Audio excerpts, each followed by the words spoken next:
All right, let's just do it. I've been checking the configuration for my microphone, but fuck it. Hello, everybody. Welcome to my channel. This is Rocket Roger, and my name is Roger. This channel is for gameplays, walkthroughs, playthroughs, and PlayStation games. And if you're probably asking yourself, he talks different. I am from Brazil, so English is not my first language. I'm Latino, and yes, I speak Portuguese, and my English is not like a native English, but that's okay. What we're doing today is we're gonna watch and react to the making of The Last of Us Part 2, Grounded. And I'm really excited because I am a student of visual effects, animation, and games. So this making of will be such a great inspiration for me, and I'm here to react and share some thoughts. And let's see how it goes because there's a lot of, like not only graphics, but also this the context of the acting, the sound design, the soundtrack. So there's a lot to cover, and I'm really excited because I am the Last of Us fan. I even have my tattoo here, the fireflies. I made it. So yeah, I'm a huge fan, and I love Naughty Dog. And who knows, hopefully in the future, I'm gonna work there. So if you like visual effects, animation in games, maybe you wanna work in this field in the future, you maybe wanna be working with animation or games or visual effects, and that's the place for you, man. Because here we're gonna share a lot of, insights and like just inspire each other while we have fun. So I thought it would be a great idea to just do a reaction and watch with you guys. So let's get into it. Cool. But before what is it? Image. Before we start, I would like to ask you if you can subscribe. It's free. Just subscribe, please. Help my channel. This channel is pretty new. So subscribe, leave a comment if you can, hit the like button, and share with your friends who like games, who that maybe wants to work in the visual effects or game industry. And yes, I'm really excited. Let's do it. Cool, cool, cool, cool, man. Okay. Oh, let me fix the camera, right? Duh. In 2026, Naughty Dog and PlayStation began production documentary about making The Last of Us Part 2. Oh, 16. Due to COVID-19, the footage had been left. Uh, Naughty Dog.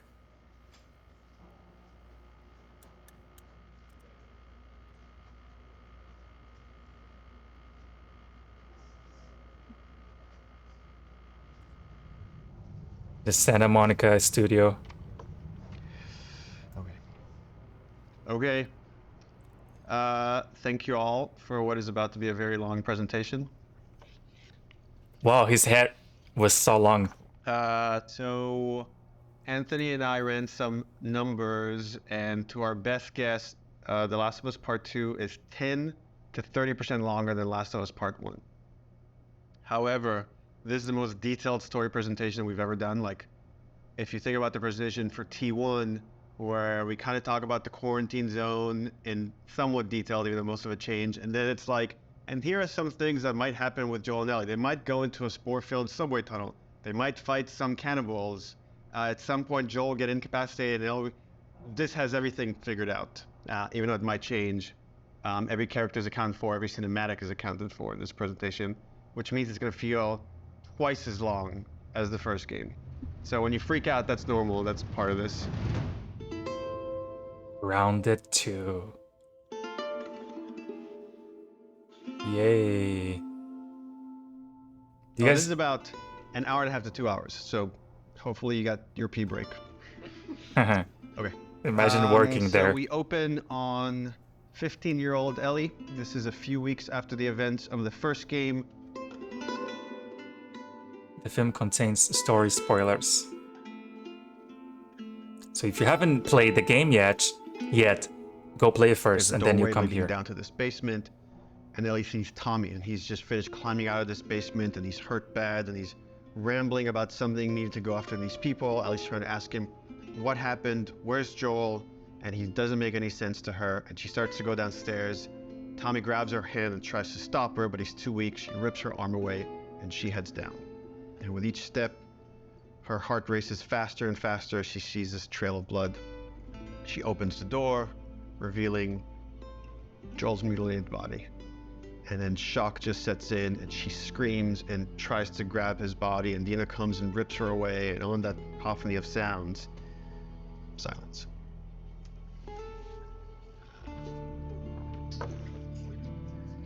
Like, what the fuck? We're just getting started. You just killed Joel? Everybody's like, you just killed Joel, what the hell?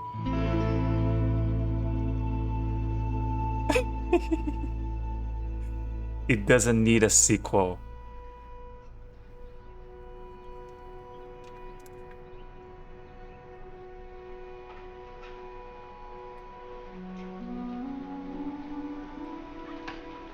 Uncharted. Oh my gosh, look, imagine working there, man. The guy, look, this is amazing, what the hell? That's why I choose I've been working on this game since working we with finished. art. Well, really been thinking about it since we finished The Last of Us. So many people were like, Last of Us 1 is so perfect. It should never have a sequel. They shouldn't make a sequel. They're like, oh, it wrapped up super great. But I think actually, if you look at the ending, Swear to me that everything that you've said about the Fireflies is true. Look, the Ellie quality. is accepting a lie. I swear. This is not the remaster. She has a very good bullshit detector. She Ashley. knows something doesn't feel right, but I think is too scared at that point to ask. How long can you really live with accepting a lie like that? The Last of Us feels like an origin story for this survivor in this post-apocalyptic world.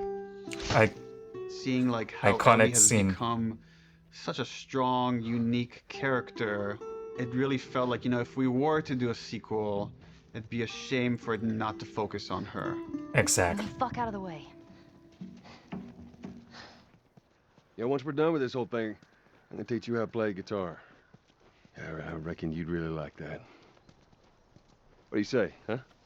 Joel, he's gonna teach Ellie to play guitar. That always felt like that's just this like unanswered promise that like was kind of lingering at the end of the first game. We did this thing called One Night Live, where we had the actors come on stage and reenact certain scenes. I watched this They say before. we get you to the Fireflies. What happens next? Marlene, she said that they have their own little quarantine zone, and that doctors are still trying to She find changed her voice for a 14 years I wrote old this girl. new scene that takes place after the ending of The Last of Us, but it was only shown to people in the audience. Like we cut off the stream right before we showed them the scene. If I ever Were to lose you, I surely lose myself. trying sometimes you succeed to make this man of me. Our future days of you and me.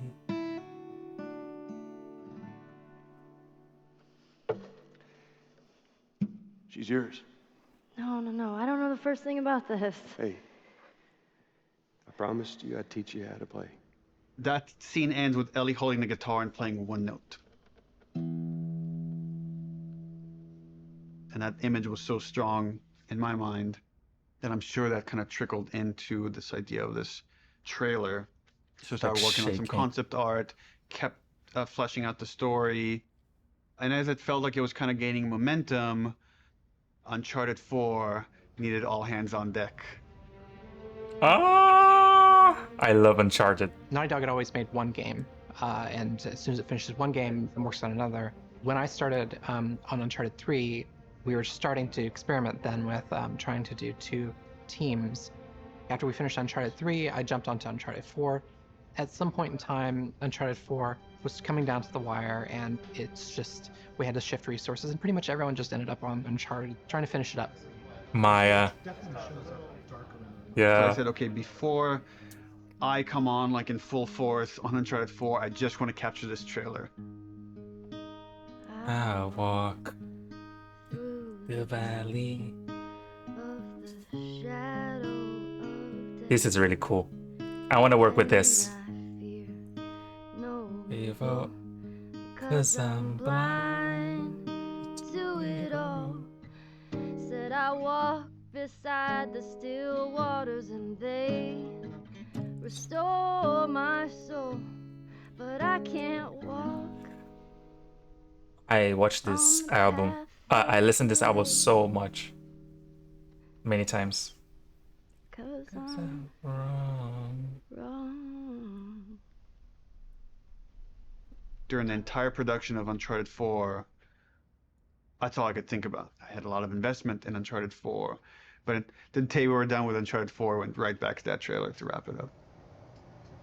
Summer 13, 16. Anything for this shot that's still happening? Wow, 16, they're already making it. Of the shadow of death. This one feels kind of strong to me. Drawing a lot of attention. Can we tone that down? Yep. Actually, my biggest fear with this announcement is that it leaks early. More than anything, I have nightmares about this trailer leaking early before we get to PSX. How people can do that? Leaking stuff that doesn't belong to you, man. Los Angeles, West Hollywood, right here. PlayStation Experience. I never been.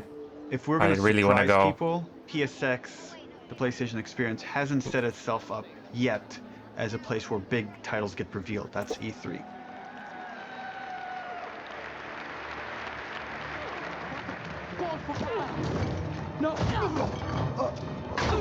Imagine watching this in the big screen where they We're just revealing announce. the Uncharted single-player content at the opening of the show. You're late. I thought you were professional. Oh, you should relax. You'll live longer. The Lost Legacy No one's going to expect a second Naughty Dog title to be revealed in the same in the press same conference. day. Please welcome to the stage, Sean Layden. There's one more special unveil we have for you tonight. Please enjoy it. When we first revealed The Last of Us, the Naughty Dog logo came up and the crowd erupted, and it was such a high that that's almost been like chasing the dragon, like wanting to recapture that feeling. Oh my God. Why does this look like the Last of Us, dude?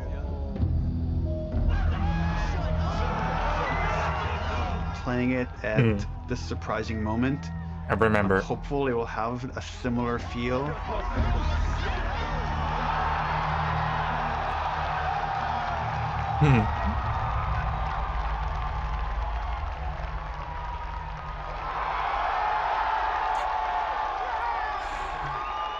Joe. That's not Joe, it's Tommy. What are you doing, kiddo? Oh, it's Joe. People outside the studio have such an attachment to the first game, and I've definitely seen fears about not wanting to make a sequel because somehow if it's bad, it will tarnish your feeling about the first game. I'm gonna find Each one and of I'm them. gonna kill every last One of them. We're doubling down on those fears and not calling it The Last of Us some subtitle. It's The Last of Us Part 2 to say it's all one story.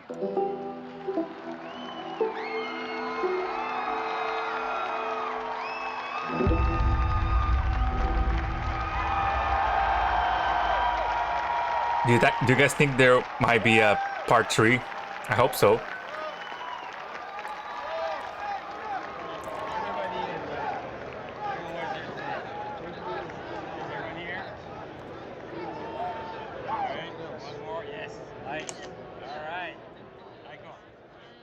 A story worth telling.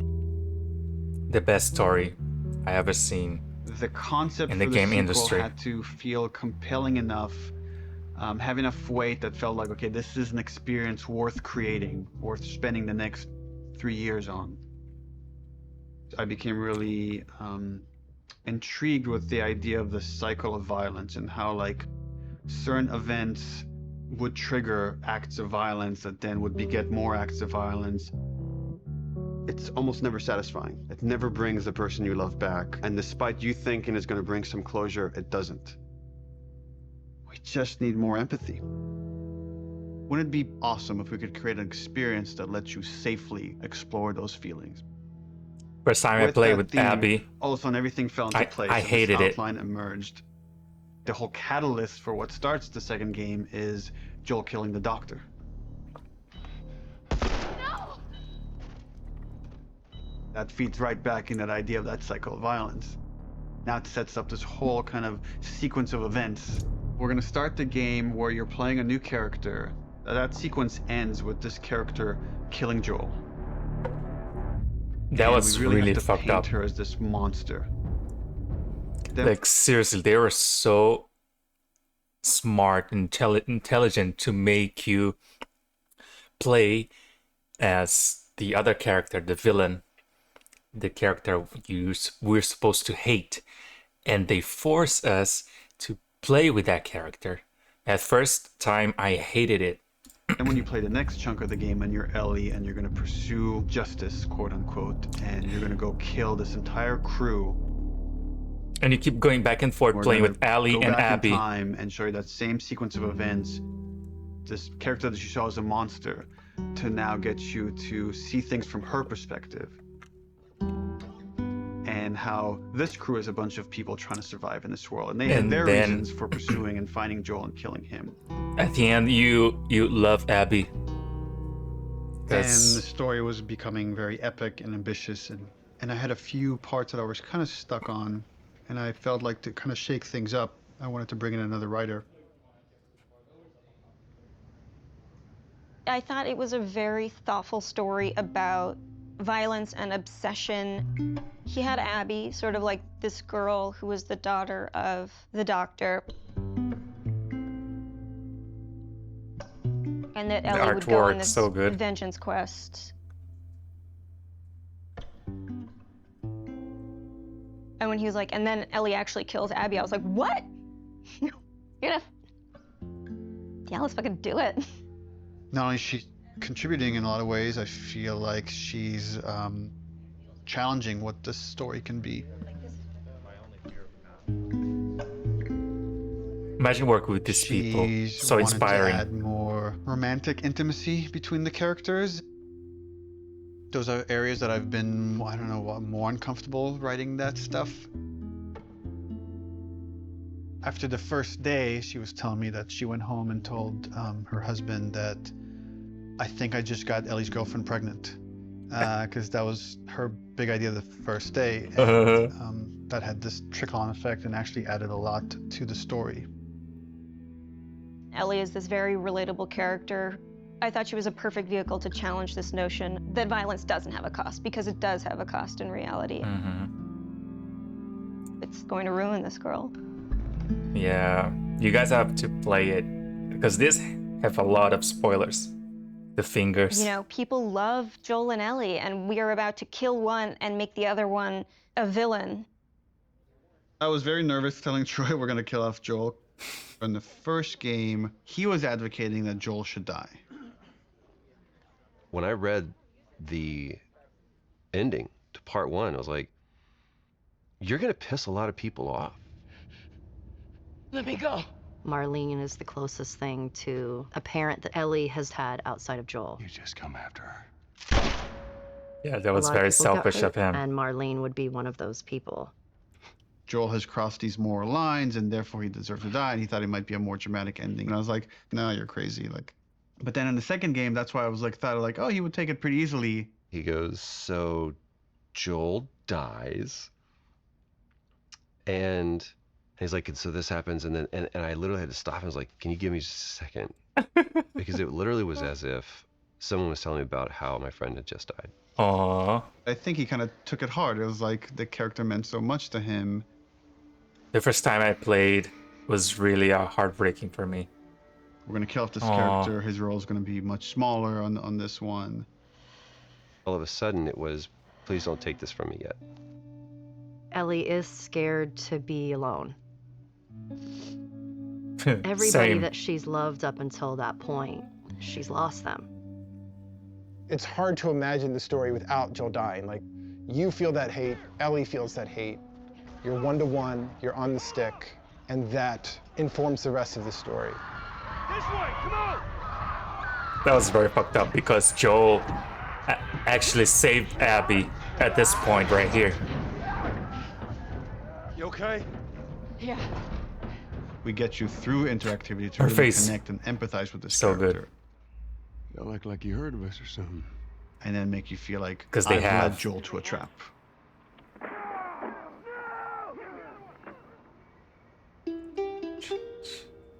Don't fear change. When we started out making Last of Us Part 2, Neil actually wanted to be very ambitious about changing the game almost entirely.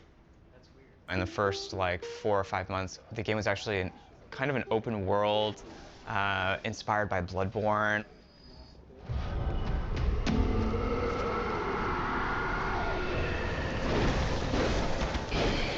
I was never able to finish Bloodborne. This game is And, so like, it was hard. Purely melee focused, like it was all hand-to-hand combat. So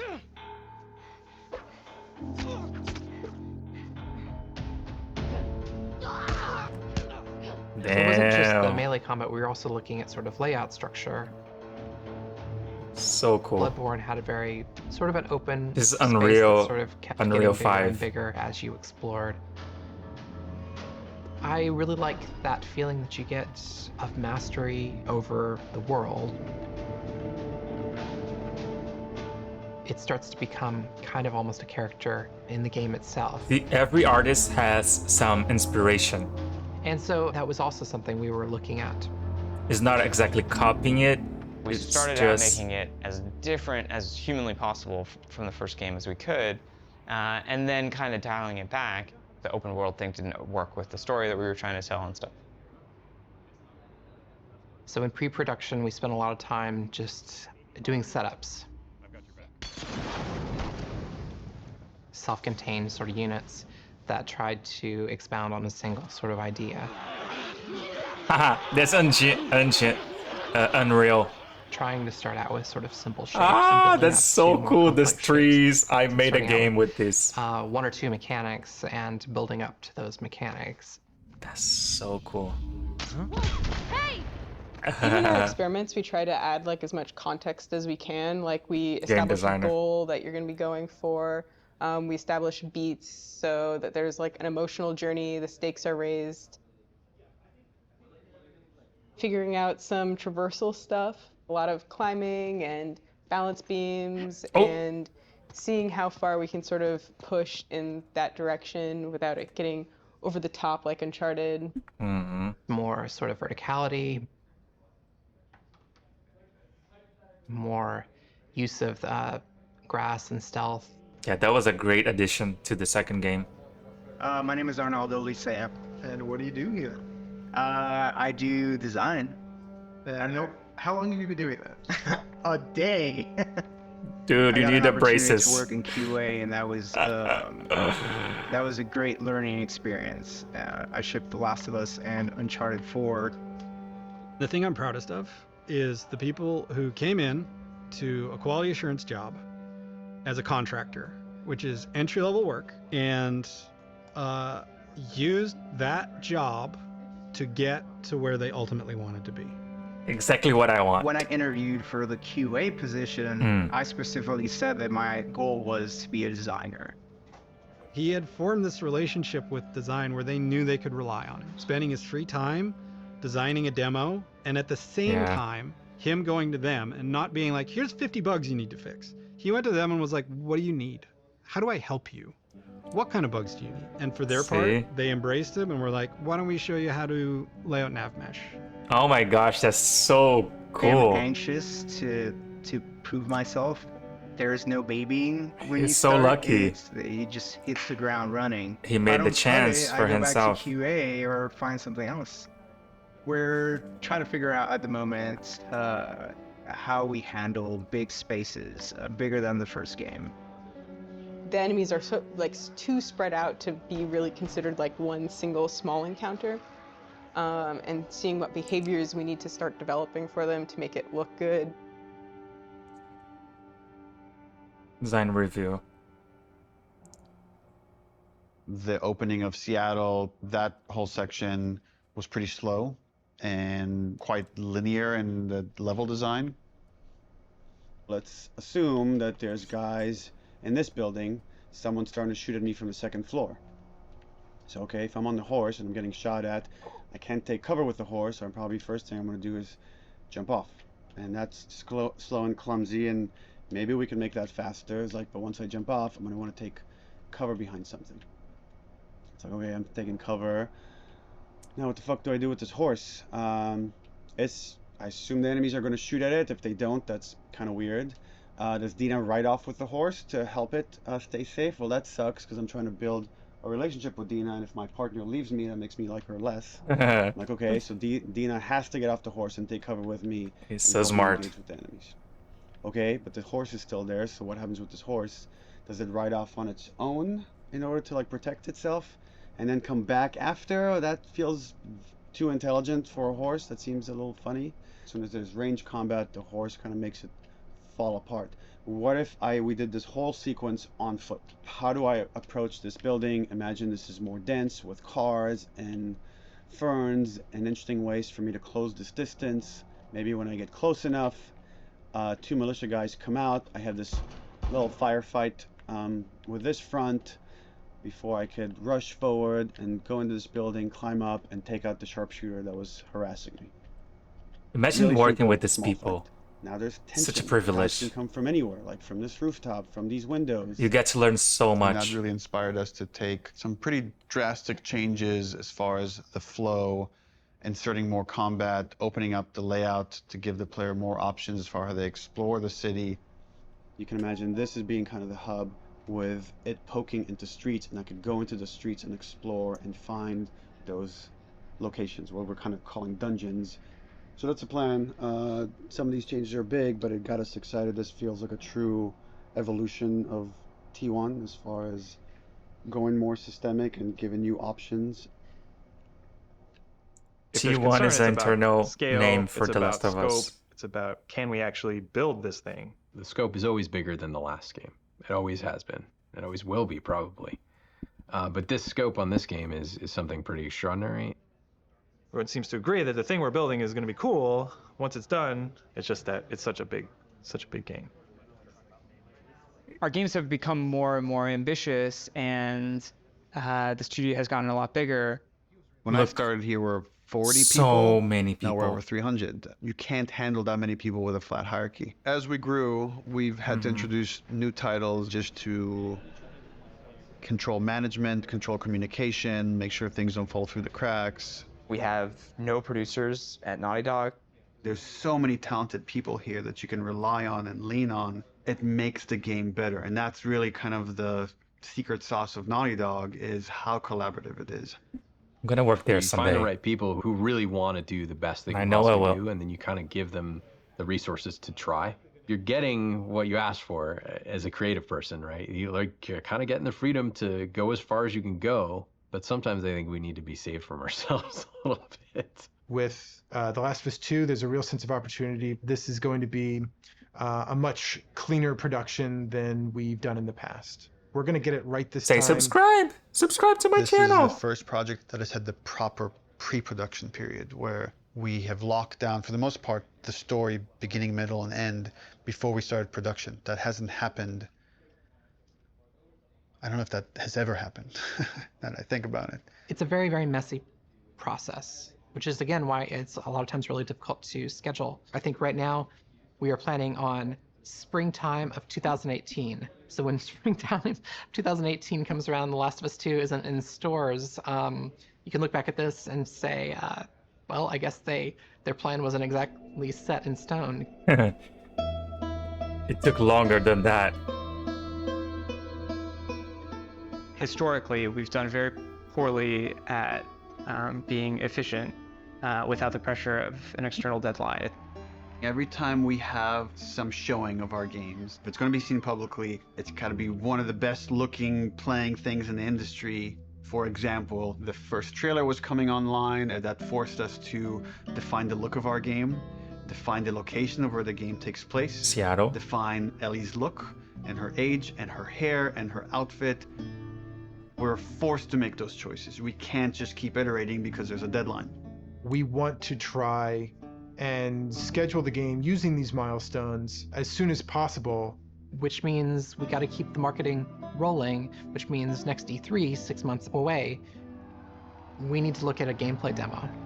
E3, it's always been the biggest and most extravagant showing of the game industry. There's something special about the energy of E3. We need to figure out what the gameplay is, because right now it's just we've got a bunch of like cool prototypes and stuff like that, so it's scary, but we work well under pressure. I feel like I'm not giving so much comment, but because it's so much information already that it's overwhelming. But stick with me and let's stop time to time and talk about some stuff. Sure. We're hoping to be really aggressive and show at E3 2017 just to really kick the project into gear as fast as humanly possible. We want to break it up into a roughly 2-minute cinematic, a flashback sequence that will set kind of emotional context for what will then go into a 5-minute gameplay sequence. We want to do this festival within Jackson. Like there'll be like a live band and we're just seeing people lively having fun. And for the crowd, are you thinking 30 plus people? Frank says we could do a 30 variation. I think we can make that work with 30. Yeah. Dina pulls Ellie onto the dance floor. Ellie's dancing with her, is making all these guys jealous, and then Dina says, "You want to make them really jealous?" And she leans over and kisses her. And on that, we do a hard cut to Ellie in the middle of the woods. So the idea is we shouldn't see any buildings, just woods, water, ankle-deep water rushing underneath her.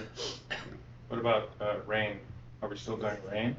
I haven't discussed it with the other guys, but every little that demo detail that we matters. Show externally for the very first time is setting the bar for the rest of development. But the problem is we're also working on Uncharted 4 Lost Legacy. So E3 is June 13th. So they are working 2 games. Like 2 weeks before that, which is 4.5 months from now. With Lost Legacy shipping at around the same time of E3, there are shared resources between the 2 projects. Especially sound and particle effects, so they were all on Uncharted. When it comes to the polish phase, both we're polishing this and that and SPDLC at the same time. I don't think there's any specific item that needs to be worked on, but I think there's going to be programmer time doing both those things. And there are going to be times when it's like this needs polishing in E3 and this needs polishing in SPDLC, and like we're going to have to compromise at times maybe. We kind of just didn't have it at the forefront of our minds that they're freaking shipping a video game. It's literally the hardest part of making the game is shipping it. And we were trying to ship a demo, the second hardest thing you can do, at the same time and sharing a lot of their resources. I imagine these machines are so fucking strong, like the hardware. You're most worried about, like let's say rain. We could do this thing without rain. So if that helps you a ton, we can make the decision now to remove rain. It would definitely help. How about wet hair? Well, if she's going swimming, then can't really get around that, right? How about no swimming? Puts on a cap. If her hair. I got like a really clear energy of the meeting, which was how do we shrink it? It was such an impossible task. You can't help but start feeling some doubt, some anxiety about the leadership, not understanding the logic of it. I think like anybody else here, I was definitely ready to roll up my sleeves and figure it out. Alright guys, January we're trying to keep this pretty short. 17. I guess. So after last yesterday's meeting, there were a lot of side conversations, and there was sort of a sentiment about how much work there was to get not only this demo done to ship the Lost Legacy, and it matched up with feelings that we were having. So we started discussing the What shipping means? responsibility of actually attempting this. Shipping is like delivering the game, I believe. And started to feel that it was a little bit irresponsible. That if we were to try to meet both these deadlines, we could probably do it, but we would end up doing a lesser job on both projects, both deadlines, than we would if we were doing them individually. And feels like they're both important enough to give them the due attention. So the conclusion that definitely is there is that the demo that was discussed yesterday will not be presented at E3. Yeah. Does it mean that our main point should be just focusing on more shipping before? The Lost Legacy? Yeah. Yeah, definitely. But I mean, we should still try to. We don't, like I said, just want to just completely halt work on this, and all hands on deck on Lost Legacy. Yeah, because in order for them to deliver this trailer or whatever, and they basically don't have the time to work in both projects, so they rather finish Lost Legacy and then go back to the part 2. The idea is still That's to what I finish the demo just to give us a buffer think it is. so that these two deadlines aren't overlapping. It's just now we have more time to work on this demo properly. And imagine it's like 300 people you have to deal with, a lot of producers, and a lot of people to take care of and make sure everybody is working, smoothly. It's like the work is being done. It's a lot of pressure. Yeah. Without the pressure. Once that meeting happened, it was just like, right, of course. I'm not in the Twilight Zone. It makes sense not to do this. It felt really nice seeing the leadership kind of having the teams back and seeing the logic of the situation in front of them. That's it. Okay. Thanks. Okay, so are you pissed off? Am I pissed off? No. What am I? I guess in one sense it's relieved because there was concern of whether we could hit the quality that we know we need to hit for both Lost Legacies and for what was going to be our E3 demo. And then on the other hand, it's kind of disappointed because I was excited to get this demo done and get it out there and get the reaction, but now it's going to have to happen at some other point. What we've decided to do is deliver the demo at around the same time, but that's going to be purely internal, and the demo won't be 100% shippable. Gameplay and design and animation are going to be locked in June. Then we back off, we finish Lost Legacy, and then resources free up to finish the particle effects, the lighting, and the sound. So, let me remove this. Okay, 2017, now designing log summer, demo done by January 18. That's what they expected. And then release fall 2018. It did not happen. And then we ship just the glossiest, best looking demo you've ever seen. We burn that to a disk at the beginning of January, and then we don't touch it again, and nobody sees it until E3.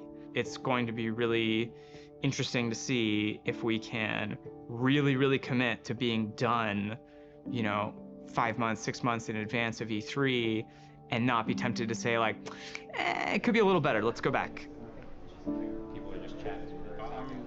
I want to be friends with we really them. just need to have the discipline not to do it. They seem to be so intelligent But that then and left us as okay, what's our next? such marketing? inspiration, What are we going to show next from this game? So now we have a new plan where we're going to release a cinematic around PS. Who knows, in the future, I'm gonna come back to this video and I'll be like, hey, I'm working with Naughty Dog. And I'll show this video to Neil Druckmann, who knows? Next time, I think we're going to do it at the Paris Game Show. This seemed like a pretty intriguing scene to introduce Abby. That whole scene is going to be our next marketing beat. And then we're not going to say much about it, about how this fits into the game, where it fits into the game. This part is tough. Another perspective. Abby evolved over time. And if you look at the concept art, like the character looked very different than where we've ended up. I had the concept books.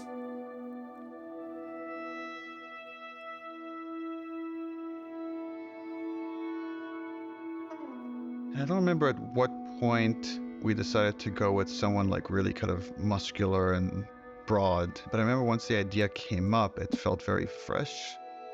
Once we sort of nailed down the body of Abby, we played around with different ideas of how we wanted to accentuate her arms or not. And there's something interesting in Abby feeling a lot like Joel. Mm-hmm. Yes. That's so true. I never thought of it. They are both like, Joe is tough, is like a badass, but it's also, Abby's the same, just the same as him. So when I got cast, Neil was like joking around and he's like, you should probably beef up in order to play her. And I'm like, ha ha, This yeah, poor mocap, whatever. person And he goes, got no, really, you should so probably much beef up the player. hate And I was like, oh, on internet. Yeah, right. I should totally start deadlifting as much as possible. So I did, and I was training like crazy, and then I got pregnant. What are you gonna do? We need to separate her from Ellie. It shouldn't feel like I'm playing a reskinned Ellie, that Abby should in many ways look, behave, fight differently. This bitch is so big. It's so annoying. Ah! So in gameplay we've discussed, well, she needs to have different upgrade trees. It means we have to make the investment of capturing a whole different moveset for Abby. We can't just remap Ellie's animation onto Abby. Holy fuck. Abby has a fear of height, and there's stuff we're doing with the camera to make you feel vertigo. And that helps build empathy. It makes this character real. We let you both live, and you wasted it. She's aesthetically a very intriguing and iconic and powerful character. Abby, who are these kids? They saved my life. Can you take a look at her? Once she's killed Joel, what is Abby's motivation? What is she trying to achieve? Her redemption is really taking care of Yara and Lev, these two kids that are from a warring faction. You know, she has been taught to hate them. There is an inherent xenophobic reaction to them. It's about saying, can you come to love your enemy? Scars built all this? Seraphites. Yeah, I was gonna say that. These are kids that grew up in a very different context as Ellie, and, you know, how they live their lives and experience the world is totally different. Got your present.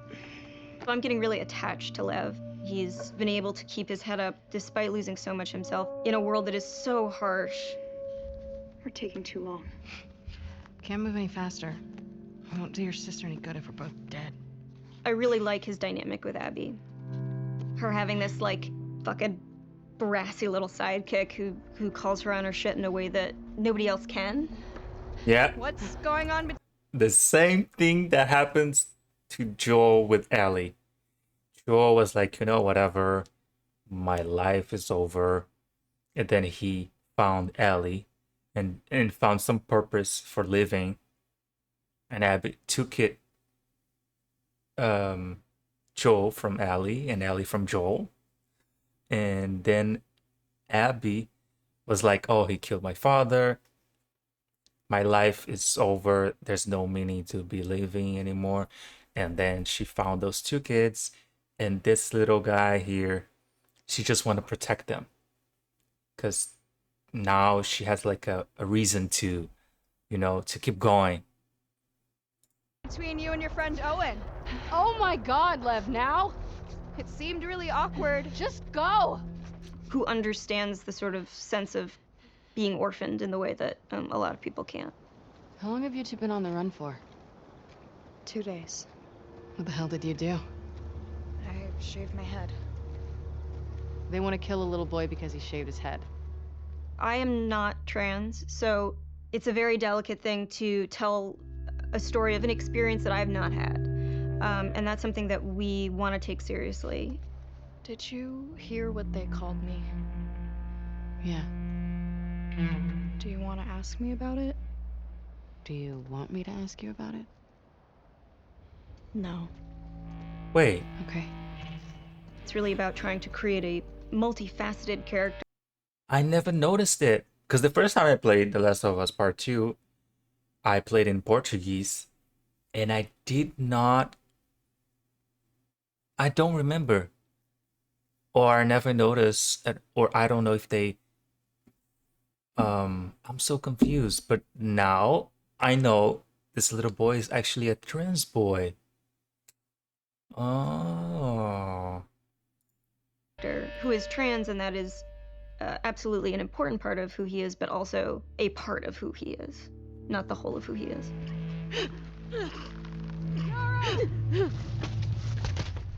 As far as the Paris cutscene, I'm pretty stressed out. We have 13 days. I'm a single less than dad. 2 weeks to finish this thing, and there are still some big ticket items.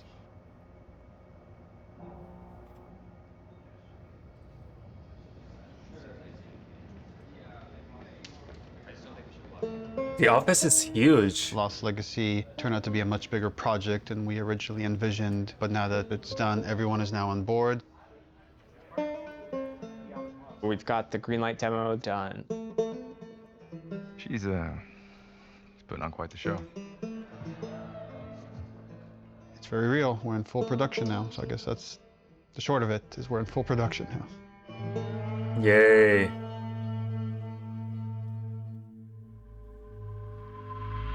Hey everybody, PlayStation's live at Paris Games Week 2017. We've got a huge show for you. She's watching starting too. now.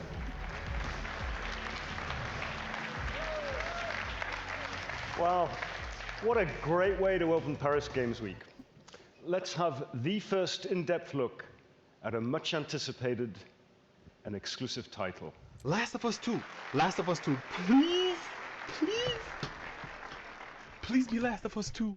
Our fans, they want to know every last thing about what's going to be in this game. Is this The Last of Us? Neil has taken the way, he kind of creates an arc or like this sense of drama, this kind of sense of mystery or like dramatic tension, and crazily has brought it to marketing. I view marketing as part of the game. It's very calculated what we put out there and how we want you to connect different marketing assets. Makes sense. When we first released the teaser trailer, too many people right off the bat said Joel is dead. The blown out light really fucked us in a way I don't think any of us So much blood.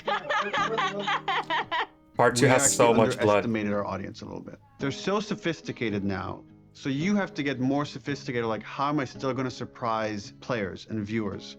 You start on characters you've never seen before in a world that like could be The Last of Us, could be anything. That creates like a really, really cool sense of tension. At no point are we going to market that you play as this other character. What is this? Not too bad. Yo, that looks good though. I was so excited about working on it and I couldn't say anything. It was so rough.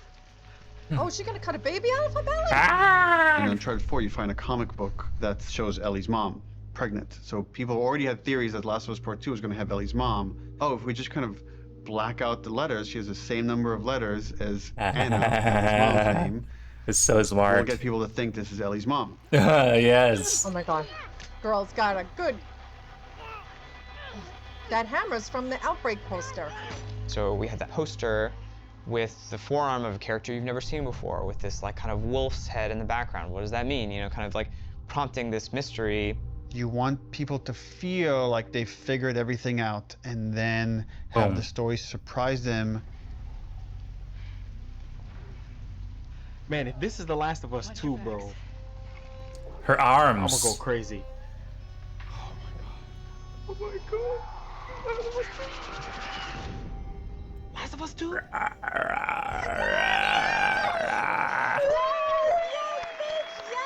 I fucking knew it! Everything that we put out there is shaping expectation. And then the final game, hopefully, if we do our job right, should subvert those expectations in an interesting way.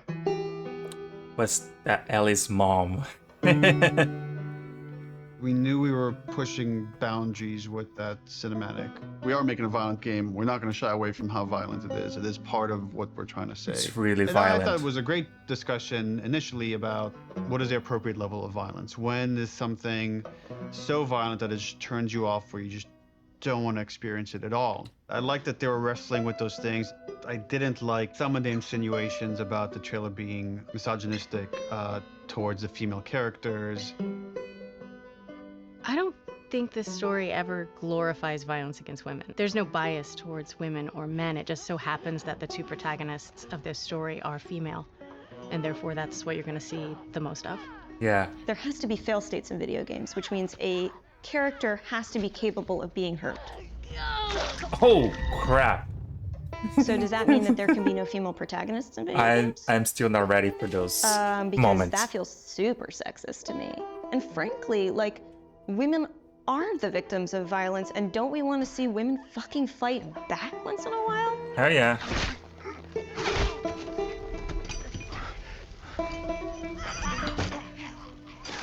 That character, her hand getting hurt, it has consequences for hours of gameplay to come. Trans woman. One article even like asked the question, were any women involved in the making of this? And it's like, yeah, the co-writer, the lead character designer, the lead character artist, all the actresses that worked on that scene.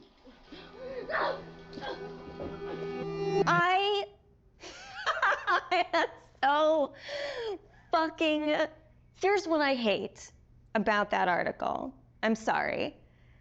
Do a modicum of fucking research, just a modicum of research, just like a little bit before you put something out there to suggest that no woman could have worked on this because of the level of violence, because there was violence against women, because it is a video game. Is so fucking sexist. Huh. I like watching graphic violence. Does that make me less female? Like, I like having a conversation about what power is. Does that make me less fucking female? I like working at a video game. I like gore stuff. I like watching violence. But then, when I go to bed, I dream about it. So I'm like, fuck, what do I do? That's true, guys. I like playing video games. Does that make me less fucking female? Like, suck a dick. Don't put that in. I can't. I can't. Neil's gonna say put it in, but don't. I also don't represent all women, but I represent, like, I can represent this and say, I fucking wrote this. I wrote this. Like, I literally wrote the sentence, and then Yara eviscerates eviscerates his esophagus from his throat. I wrote that sentence. That is in the script, and I fucking stand by it. I'm afraid of being turned into a token rather than the truth, which is like, we're being thoughtful about the female narrative. These characters are more than just their vaginas. Yeah. If you want to have a serious debate about feminism in video games and female depiction of violence, and you need to not see it as a binary conversation. It is an incredibly nuanced conversation. You cannot make blanket statements, and you cannot make presumptions. Fucking do your homework. Yeah, she's right. Like, I'm right here. I'm tweeting. She's pissed. Yeah, that's the point. The Last of Us is about violence. There's a lot of blood, and the part 2, the two main characters are female. So just shut the fuck up. Grounded violence. I haven't played the. I love turning the camera when I do this. The tone of the violence in the game has always been important to portray as realistically as possible. Our job outside of just drawing up concepts is really pushing our reference pipeline to make sure that the character artists are getting the most realistic. If you ever want to work in the game industry or animation and whatever, visual effects, you're gonna hear that word a lot. Pipeline. Pipeline. What's the pipeline? For those who don't know what pipeline is, pipeline, I don't even know what the word itself means. I know I know what it means, but I don't know if the word itself means something. Pipeline. But in the visual effects and gaming industry, the pipeline is like the concept. First of all, the writing of the idea, and then the storyboard, and then the concept art, and then design character design, and then modeling, and then texturing, lighting. This is all pre-production, and then, you know, post-production. It's a huge thing. Anyways. Examples of whatever they're working on. We can't find certain things, so we make the reference ourselves. Simulating rain on wall. 1, 2, 3. How does that drip fall down? What does canvas look like when it's soaked in blood? Splashing blood on them, dripping blood on them. That's so smart. Nice. That's we put so down smart. some wet mud, pooled blood onto it to see how blood would react to a wet dirt surface. So there's like little pieces of grass and like twigs and things that carry through, like there's actually movement following the edge. One of the animators got a piece of lamb and we stuck it in Yara's shirt sleeve and hit it with a hammer. Here we go. Ow! Yeah, we have a break. She's gonna need to hold this as straight, because if she does this, it's gonna, you know, just the weight of it's gonna want to make it fold. Oh my gosh. So trying to keep it as straight as possible. This past week's shoot was specific for the infected eating people's jugulars, and there was a concept that was done with like blood running down the mouth, but it's like, would that happen? Like, let's find out. Ew! I got on the ground and pretended to eat away at like a bloody soaked rag that we made.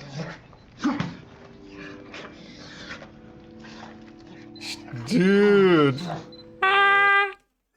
It must be really fun to just act as an infected, as a clicker. That's so crazy. It produced some pretty surprising results because like most of my face got covered in blood. Look up a little, John, but yeah. Teeth? People here will go to that length of trying to make sure that things feel as real as possible. Yeah, we do a lot of crazy stuff here. Nobody gets hurt, but it's really hard to see these characters that you spend so much time with and, for lack of a better word, kind of like, you know, birthing into existence, tortured and abused. Death of Joe. Oh no. Oh,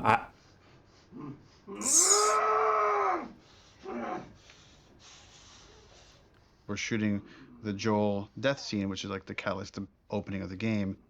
This scene has all of Abby's crew. It's a complicated scene because it's the most actors we've ever had in a single shot. Y'all act like you're hurting us or something. It's because they have. Or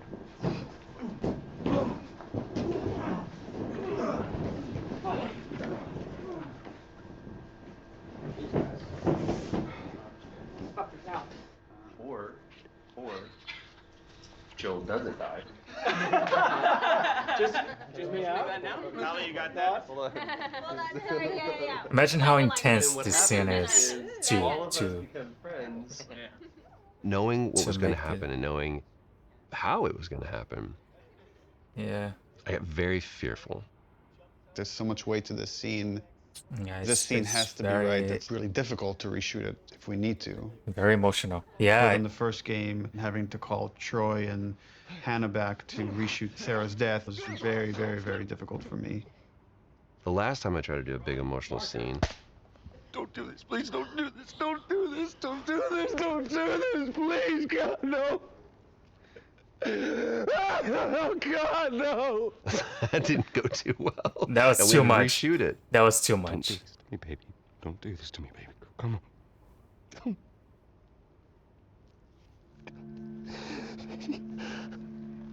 How the hell am I going to play this? Like, how are we going to do this? I don't know if I can do this. I don't know if I have the strength chops. Am I going to put Laura through this?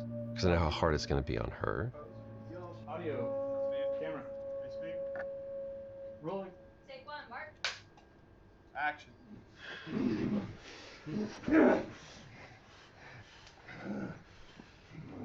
Joel Miller.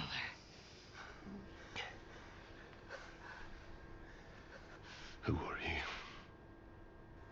Guess.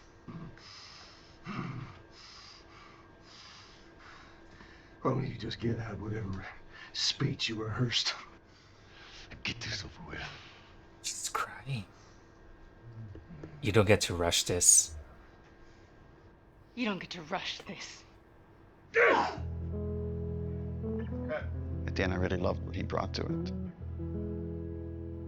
I couldn't wait to get back into Ellie's shoes again because it's where, weirdly, I feel most comfortable in a lot of ways because it feels like a character that feels the most like me that I've ever played, which is a little disturbing. I mean, minus like the murder and the killing. It's almost like a bit of step forward, like you're about to like lunge and shoot. Yeah. Sweet.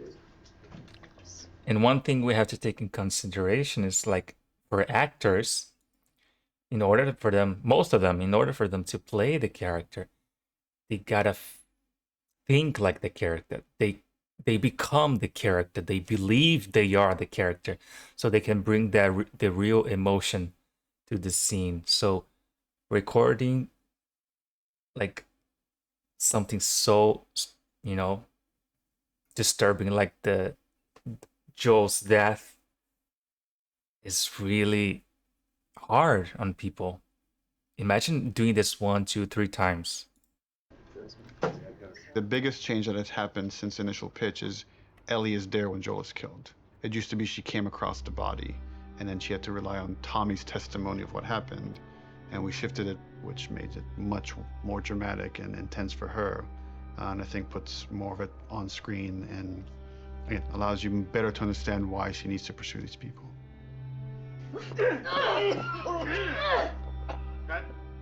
The hardest part for me was looking over at Ashley. No! No! Knowing that Troy was gonna not be a part of it as much was really hard. And knowing that Joel was not gonna be in Ellie's life anymore, it was hard. So much of that day kind of feels like a blur because there were so many feelings involved in it. What I had to do, I felt was very, very little. There's one reaction, and beyond that, we're on Ashley. There was no acting. There was pure, raw emotion. I'm staring in the face of that. Joel!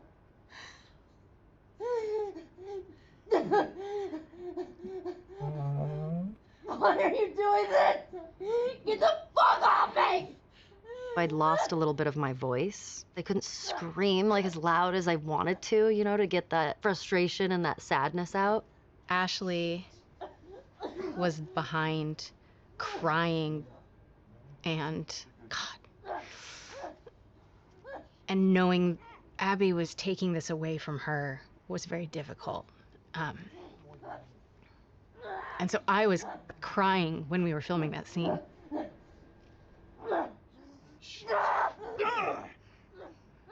Yes, it was very emotional. You want what I want, right? End it. Now. Wait, please stop! No! No! Joel! Joel! No!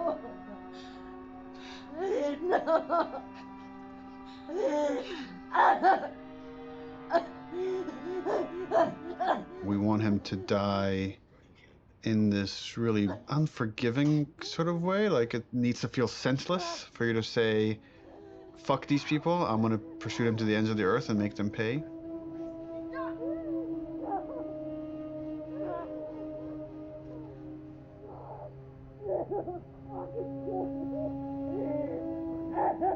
If the scene doesn't work with what we captured on the stage, almost nothing we do in post is gonna make it work.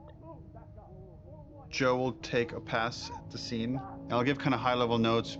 But he's doing it without animated cameras, without character models, without environment. And so it's a bit of a guessing game to see if this will work. Wow. So I like the concept. I felt like there was a lot of repetition and it felt long. Once like Joel's head gets smashed, I don't want a close-up look of him. Okay. I wonder if we could do like the smash from the back of his head. Yeah, I'd want So it. just like it'd be like a black shape and you see like a silhouette change and like blood starts pouring out, but I don't focus on it. Like I don't see the details. Mm-hmm. When the club comes down and it's just like she's screaming, I feel like we could just take all their audio out and like music could take over. And again, we're trying to build more rage than sadness. That's going to really set up our journey. Okay. He's so smart. I'll come back and there'll be another version of the scene. Okay, play. He's very Calvin Klein. Joel, fucking get up! Please stop! Please don't. Joel, please stop!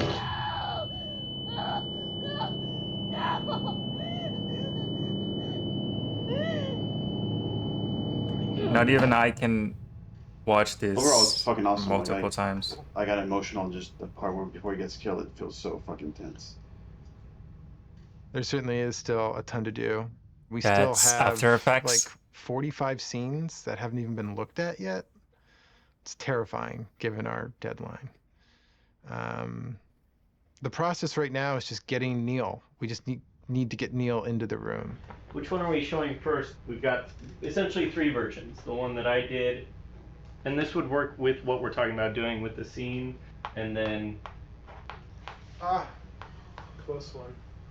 I would probably say There are people standing this here yours sometimes. Mel, or I got bad news. Mel yours this. He's canceling? He's canceled. But we had the cameras set. He's supposed to come in. He's the Actually, it's good we're getting this on camera. This is what it's not about. This is what it's about. Yeah, he has some melee stuff to review today. He said let's pick it up tomorrow. So yeah, that's what happens. And so it's like, okay, all right, that's fine. I don't care. I don't care. Yeah.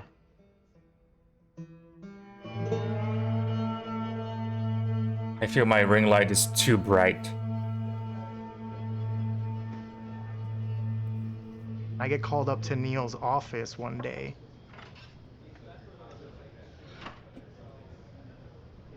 And there's like an empty seat. And Neil just goes like, oh, just sit down. I'm like, oh my God, I did something wrong. And he's like, do you know why you're here? And I'm like, no, are we gonna talk about one of my levels? And he laughs and he goes like, no, you're gonna work on the E3 demo. It's Damn. always been a dream of mine, working on an E3 demo, seeing it on stage. Is this a joke? Like, am I getting pranked right now? So speaking of E3 demos, remember way back when, like you guys said you were going to block that content and then not touch it? How's that go? Well, and then we ship just the glossiest, best looking demo you've ever seen. We burn that to a disk at the beginning of January, and then we don't touch it again, and nobody sees it until E3. Well, I think we knew at the time that we weren't going to not touch it. It's going to be really interesting to see if we can really commit to being done and not be tempted to say like, it could be a little better, let's go back. Because the game's been making progress for the 10 months or something since we locked that demo down. A lot of advances have been made, a lot of new ideas, new mechanics, and we really just need to have the discipline not to do that. Honestly, it feels like we are addicted to being late. But at least it became the game of the year, man. Exactly what we're gonna do today, other than come up with a really long list. We're trying to limit it to an hour, so we'll be done at 4 no matter where we're at. Looking at the cinematics first. Because we did it so early and had a rough version of it a year in advance, we got a bit complacent.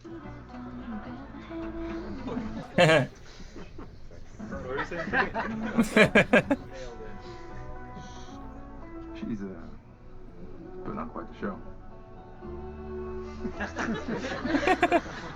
She sure is.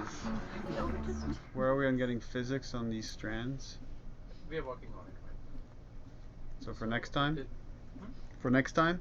Yes, yes. Absolutely. Yes, sir. We didn't scramble to figure out what it is we're going to show. We had the structure of like the festival going into this fight in the woods in Seattle, but it was harder to build the momentum we usually have, and I think that panic just wakes everybody up, and felt like it took us a bit longer to get there this time. So then you go in as if to kill this guy, see somebody over there. Oh, breaks 50% of the time, but use your imagination. All these codes from gaming, I'm not really a big fan. That's why I choose the VFX. So I'm confident in the demo if we finish it. I'm gonna drink too. I'll be frank, it's not looking great. All right, this is totally broken. For next week, let's make sure it's all there so we could actually review it. Yep. Okay, thanks everyone. He's I mad. feel like this demo is cursed.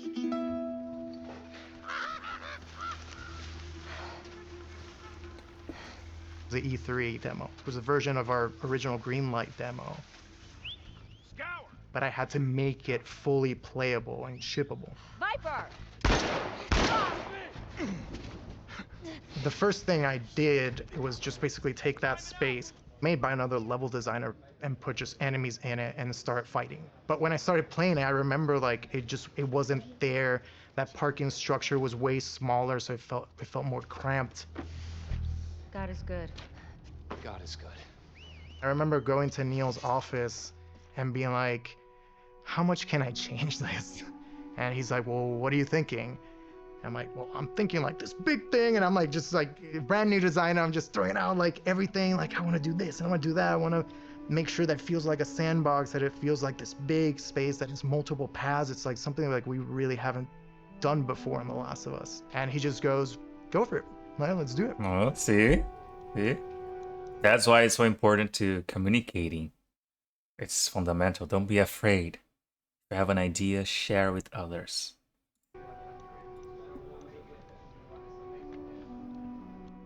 We picked a location in Seattle that essentially is probably the hardest lighting scenario we would have to pull off in the game. I wanted to get the overcast look nailed because so much of the game's dependent on that. How do we pull off this look? Can we pull off this look? Everything felt a little muted, and we were losing kind of that next-gen quality of our engine. Like for a second, we actually turned the sun on in the demo. But we lost the mood of that overcast kind of blue look. That moment was really rough for me. Just felt like years of my life that potentially would have just been like wasted on this pipe dream of a look.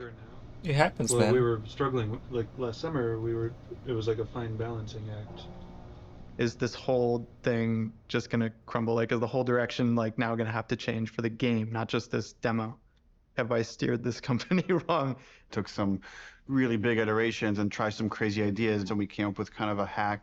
We talked with the programmers and found a few settings that actually gave us exactly what we wanted. It was really like one thing. We faked the sunlight within this kind of ambient look so we could get some directionality of the lighting. That it was like, oh, if we do this one thing, it actually got us the look we wanted. So like, I'm glad that happened. For this game, there was a major push to make a new volumetric fog system. It's Programmer. not just like a kind of an overlay on top of the screen. That's why it's called volumetric. You feel the volume of it. It's gonna be a little bit thicker near the ground, right? Because there, you know, you will see grass kind of getting through it. Fog also allows you to see the light. Fog adds atmosphere. Atmosphere brings everything together. Now with this game, we did add recently some new tech that allows us to make some of the water drips more dynamic, meaning that if you have a car, you will see a water, follow the glass, follow the hood, and then from the bumper, you're gonna start seeing dynamic droplets. So that was really cool. And then we can now actually also use this technology to drive blood. Now we can have blood dripping and we have water dripping. The water trail can pick up where is it bloody. And if it's bloody, it can change its own color and start dripping more red. And on top of it, we also clear out the blood. So what you will see is you will see bloody area, you will see water trails going down, and you will see the water trails washing out the blood and picking up the redness and going down. Really, really cool.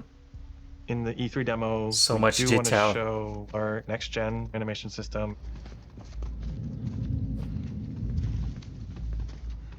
This part is really One of the biggest animation upgrades that we wanted to add to this project was motion matching.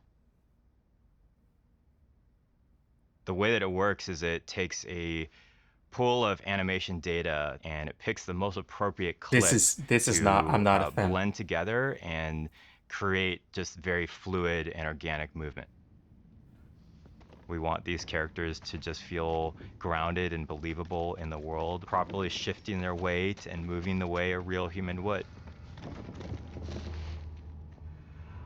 Oh my gosh, the scene where they fight. In order to capture all of those on the stage, we use something called a dance card, a choreographed set of patterns that the actor can move on the floor. Basically, that's creating this like bank of little pieces of animation. The motion matching system just pulls from that bank all the animations necessary to have them move perfectly in any arbitrary way. When it works, it's like so far and away better than any other animation technique. It's like a quantum leap of the highest order in terms of quality. Rigging, I'm also not a fan of rigging, which is like making the character's movement. Any one mechanic is not maybe anything you haven't seen before. It's the combination of how it all comes together, the way it works with the animation system. The new stuff we're talking about is like, oh, you can be in grass. She went into the grass. Watch yourself. Like one of the biggest things we do in the demo is jump a gap.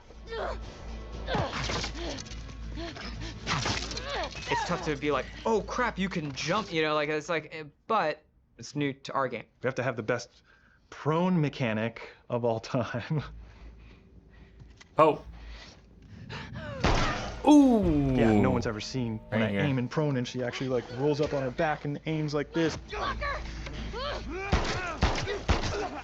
Like it can never clip through geometry. Being able to rotate 360 in all directions. It can never like do a janky thing when she's reloading while doing it or aiming in water. There's like an IK thing that will like lift her chest and head up and then it gets too deep. Now we're in a special prone underwater moveset thing. Amazing. Her chest and arms and everything are kind of matching ground plane. Things that a player will never notice. And it's because we like purposely did it.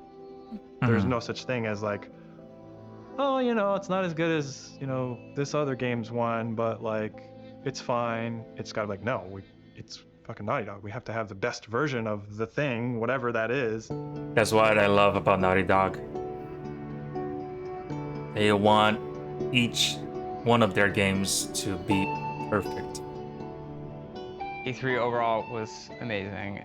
The press conference was in a very different venue. They usually have them in like these big auditoriums. And this was kind of like almost like a pop-up.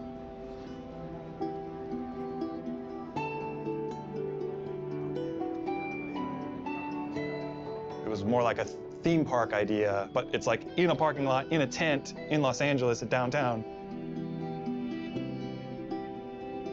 They had built the whole crazy church thing, which was pretty rad. was super cool. It was better than we expected. Oh, imagine being invited. Imagine the people you can connect with. Wow. And you could feel like the tension of people trying to figure out, what is this press conference? What's going on? What game are they going to show here?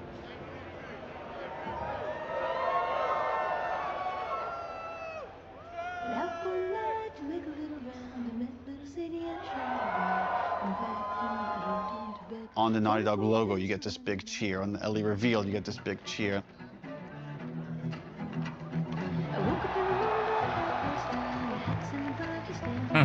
Every moment that we've constructed and planned like meticulously for really a year now hit the way we wanted it to hit.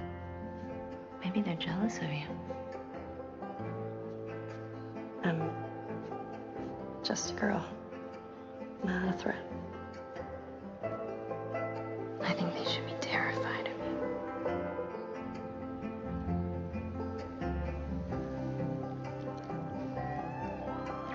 you. Ooh.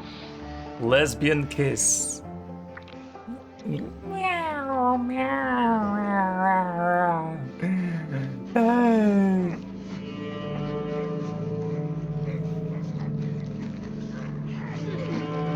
Oh my gosh. That transition was so crazy. One of the biggest reactions was when the HUD came on. The frogs. They looked at that forest and thought, there's no way it can look this good. Like, that's impossible. But when we flash the HUD and be like, yeah, that's it. This is the real game. People are not ready for this. Like, this is gonna fuck you up. Oh, crap. I remember this part.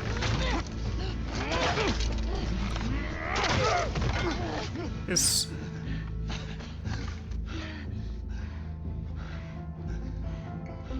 See, I told you. They should be terrified.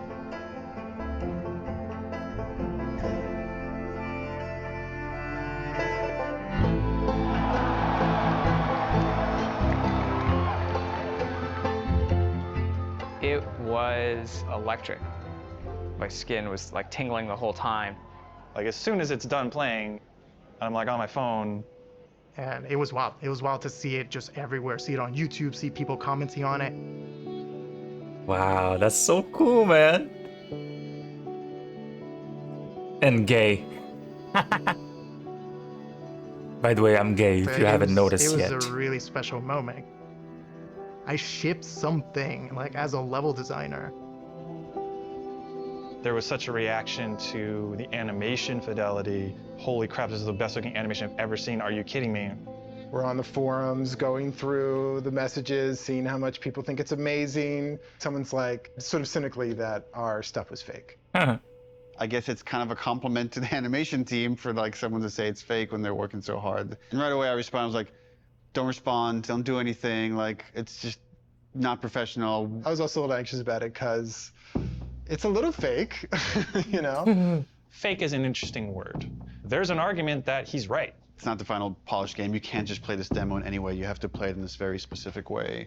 But before we even show the demo, it's like, let's not put anything in there we feel like we can't do. There was no thing of like, we don't know how we're gonna do that. It was just, we literally just don't have it systemic yet. You know, like systemically, a guy pulling you out from underneath a car, we didn't have that hooked up yet.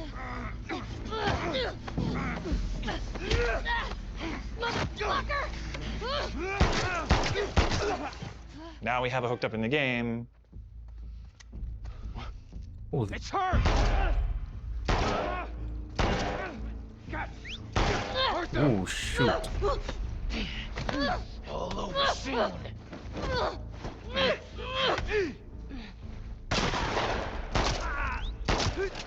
Ultimately, as we're building the rest of the game, if anything feels like it's not the right call for the game, we don't mind changing it. Like we had certain things in the demo for the first Last of Us where like Joel picks up a pistol and takes out individual bullets from it and then pockets it.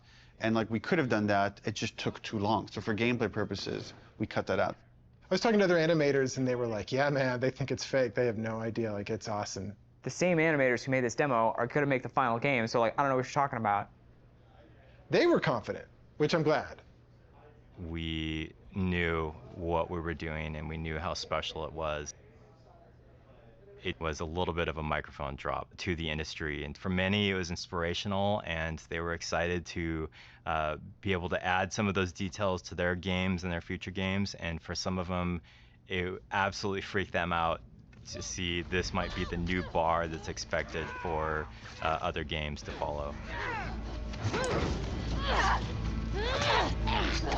Part of me is like, The oh, fire shit, makes like, makes fucking calling everything us look out. so It's like we have to deliver much better. Sometimes We I don't always have were the gonna, but right now it's like words people have called us to out, express so what I'm trying we to say. have to do a Forgive full body me. throw animation. I'm when you looking pick to up a bottle and microphone, you're but I running, should and be not just a looking. partial animation because that guy fucking called us out.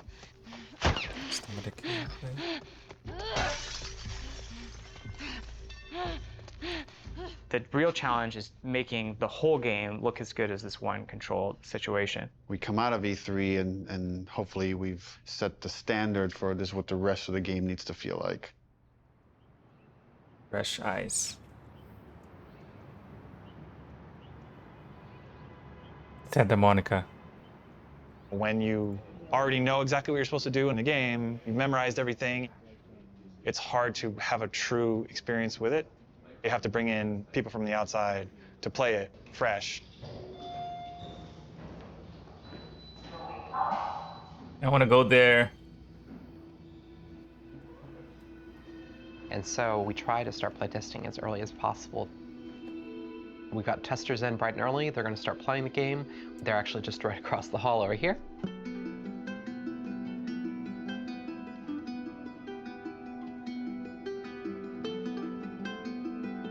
You're not gonna talk about the sound design and soundtrack? It is a fire drill.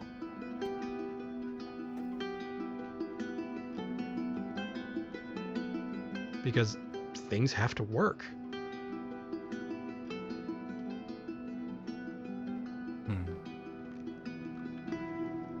So I'm currently watching the 10 people that we have in at the moment focus testing. We've got all of their screens up, so I can kind of watch all of them at the same time, generally keep track of any kind of recurring patterns or how long people generally take in certain areas. They do things we haven't thought of. And it really shows us where our holes are. It's like, maybe I should change this. Maybe I should try that. This player's pretty lost, trying to figure out this puzzle here, and they're trying to jump on a truck. He's got a really awesome solution here where he's putting this plank on a dumpster, and now he's moving the dumpster around.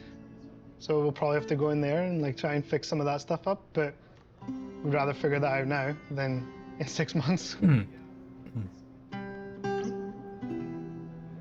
For things like puzzles like this one, that although they're figuring out the puzzle, they're actually not doing it in It takes the kind so of order long that to I'd like. build What a would be game like better is this. if they came into the space and realised, okay, that's the thing I need to be like climbing up to or getting to, and then they can kind of work backwards from there and go, well, if I need to get there, how do I get up? Oh, I can get up on this thing. It's quite heartbreaking when you see people who are like really confused or don't get it, and it's something you think like it should got be lost. obvious, but Uh-huh. it's not at all. I definitely got frustrated or lost. But it's good data. We've had a few people on the team that have been really passionate about making our games even more accessible for people with different kinds of disabilities and making sure as many people as possible can experience our game. Accessibility is something that like really touches a lot of people. As we get older, pretty much all of us are going to have probably some sort of accessibility need. It's important to welcome people with disabilities into all of our public spaces, into our shared culture, and that video games are a rich part of that. I love this, that you don't have to have like a 2-button feature to keep her crouched down. This is awesome. I love that. Brandon Cole, he said, I heard you announce this game. What do you think about the possibility of someone like myself being able to play it? And Brandon is blind. I hadn't really thought about that before. I don't even know if that's even possible, but I want to try because that sounds interesting. If you click I don't on know the how. level 3 button, it turns the screen and the character towards your next objective. So you're able to sort of instantly sort of flip. It was very much inspired by the talk you gave last time you were here. I figured. Hopefully That's a beautiful thing. We had this feature that let you navigate along the golden path. And we also had this other feature, you could like put out crazy. this sonar pulse and It's you'd crazy. hear where all the items and enemies were located. But Brandon was playing that and was like, this navigation feature is great, but I don't want to just follow the golden path. I want to navigate to other things. It kind of occurred to us like, oh, we can combine these two features. We can let you scan for items and then navigate to that item. This gives you more room if you do it this way for different types of sounds for different types of items. You know what I'm saying? Yeah, Different sound for ammo, different sound for parts, different sound for explosive, different sound for keys. Or you Craftable and collectible. Yes, exactly. Right on. But since we want to hunt for secrets, just like anyone else, you're also going to want to know that, hey, there's something way over there. Players with disabilities still want to have challenge. It's not about just making an easy mode. So what happened there was an auto vault. Yeah. So you pressed into a wall and it automatically I'm so curious I feel now. happy about this. This is an example of actually the good part of the studio Is it like the culture, which is joystick? self-empowered that I think Is it like the joystick shakes insert parts of it, and then like I guess you can feel it coming from this way or from the back. I'm curious now. think allowed us to do this crazy thing, this thing that, you know, I couldn't tell you if it makes business sense to some degree, but it was something we were passionate about and interested in. It was a way we saw we could make the game better. It was something we saw we could like push the frontiers of, and we went with it. Studio leadership was supportive of us, but this really was like a bottom-up kind of initiative. Yeah, absolutely. And I think that early success really helped to build momentum for the rest of the project. Shielding everybody from the cost, from the budget of these decisions helps them focus on their discipline. Don't worry about money, worry about making the best game possible. Trust that there are people at the top that are looking at the budget and considering that. That's what the producer's for. At a certain point in the project, we start offering dinners to the team. Please. Please. And it's kind of like an acknowledgement of like, okay, there's a lot of hard work to get it done. And what I hear a lot about projects like this, like big movies, big games like this, is like, because it's a contract, and then usually at the end of the contract, like the last 12 months, it gets, if you get like delay and stuff like that, you need to work like 12 hours a day or more than 12 hours a day. That can be true in some cases, but that would be really difficult for someone to, you know, like, I don't know, I can't work 12 hours a day, 14 hours a day, because, you know, I also want to focus on my healthy and keep my body active. I can't just be sitting in front of a computer for 14 hours, but I know it's very common. I just don't think I will do it. Gonna want to be staying late. Look, these people are there for hours. Some people don't even go home. No, we are crunching. This is crunch.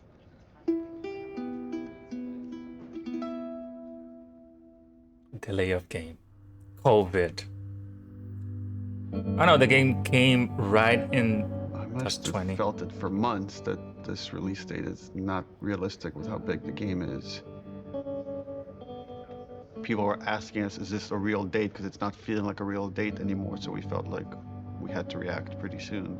And then at some point it just felt like because people were starting to put in longer hours, it wouldn't have been fair to not figure this stuff out sooner than later. Pretty knows. We're never gonna finish this game. Imagine the If you work hard anxiety. for longer, that could have a toll on you. Dude, fix your posture. Pace yourself. You see how he was sitting? He was like, "Ugh," for hours. Imagine sitting like this for hours. Stand, man. Stay. It's like it's a marathon. Straight. It's not a sprint. There's a huge office. We settled on a February release date. Leave some gas in the tank. Right now, we are dancing a very intricate and dangerous dance. We have something like 6 months left to finish the game. And He's we are cute. also showing a demo to the press. The longest playable demo we've ever done. 2 separate levels of the cute. game. A level towards the beginning of the game where you play with Dina on patrol outside of Jackson. And then the second part of the demo is in a level that's super duper challenging. Ellie by herself, murder mode. So what we're doing for the press in 9 weeks is really those 2 levels of the game. It's unlikely that we're going to need to touch them again until the game ships. That was really the only kind of demo that we could do at this point that would still help further our production goals as well as give us this like marketing boost that we need. So much The more detail. we talked about it, the more we convinced ourselves, okay, this would actually be a good time to just put out a trailer. Building these 2 major demos and a trailer next to the rest of the fucking game. And it felt impossible early on. Look, they have the The balls. thing that's So, always hard you for know, us is the polish. You review these things and we're looking at all these tiny details. It's like, even that shot of Jackson is like, where should the trees be? How much fog should it be? How much sun should it be? How should the sun hit the clouds? How we get all these civilians, the kids, do they have the proper gear? Are they wearing the right clothes? Is the tractor leaving tracks on the ground? That kind of crazy detail can only come through all these. that's why always when playing in the camera or not, I just like to stop time to time to appreciate everything, all aspects of the game. Because look, so much work these people got put into this game. And it's the least we can do to just, you know, pay attention to details and appreciate other things Departments in the coming game. together and rising this occasion to achieve that kind of level of quality. Magic. Magic. We wanted to show the team the final trailer. Before we show you the trailer, just to say thank you to everyone. We jumped from doing a 3-hour demo to this trailer where we had almost nothing. There's It's no like 300 pretty people in amazing there. What we can do when we all come together. In fact, it's so amazing you can forget. And I've been here for a long time and I can forget. So to remind you and maybe reignite some of that panic, we're going to show you 2 trailers. One from exactly a month ago and one from about an hour ago when we wrapped up the trailer. So enjoy. Look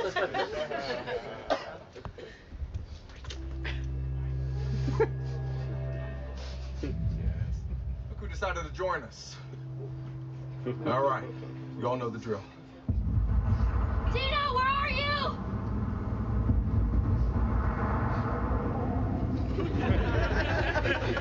You think I'd let you do this on your own?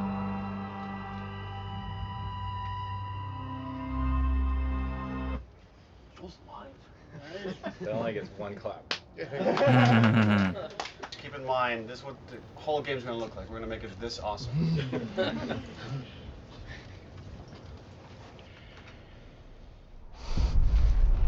You can't stop this. This was a good reminder. Look, when we come together, when we rise to the occasion, when we do this thing that people outside the studio talk about, like this Naughty Dog magic, this is what it looks like. So when you look at parts of the game that aren't there yet, know that we could get there in a pretty short period of time when we're so focused. These deserve 5, 10, 100. February. It was not February, it was July. We got the trailer done. We'll talk to you.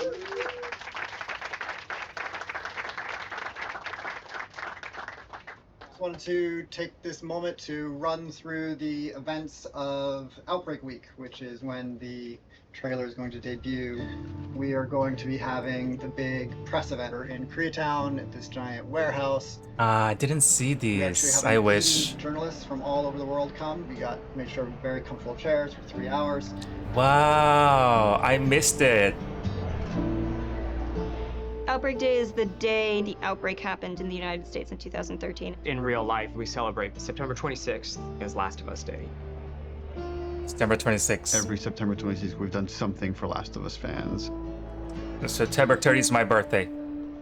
When people play these two sections, which are Oh, very wait. He just said every September 26th we do something for fans. And they canceled the what is it called? The game they were making for, online. I don't know how you call that. So you can play with others. And they cancel it. And so I think this coming September they might show something about Last of Us Part 3. But anyways. I feel that's what I hope for. Both of them are equally impressive.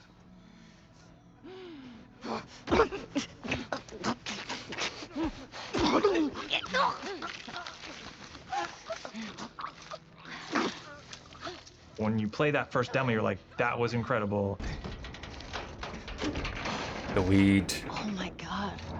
I'm out of weed. This could have been the whole thing. It says enough about what the game is. I want to smoke. And then you play the other half, and it's like way more mechanics heavy, way more combat heavy. Keep going, boy. The dog. Oh my gosh. The dog's so annoying. There. He keeps In the smelling highest you. level of how Naughty Dog is perceived as a company, it's that we're story first and mechanics second. A lot of it is, I think, proving to the press and proving to people that, yes, we can do both. I want people to walk away and say, this is the best feeling third-person shooter. It's on the level of the best action stealth games you've ever played. Boom. The shit. So one of the things that I've always found really exciting about The Last of Us is the kind of fidelity with which we represent human intelligence. One of the ways that really helped make them feel more human and more alive was the way that they use their body language to communicate to each other. Everybody spread out. We may have multiples. We had a number of sessions where the animation team, design team, and programmers all got together and we acted out a number of scenarios. And what that does is it gives us really great reference and touch points that we can always look back to about the way that we naturally behave, the way we naturally respond to each other. And those are the types of details that we want to weave back into the game. Someone took out Zoe! Who the fuck's out there? Sweep the whole goddamn street. This part Our is NPCs so are named hard. so that you understand these people have relationships. They want to get revenge on you. It's this little mini loop of the whole premise of the game. Omar! Flanker! I just killed their friend and they want to kill me now.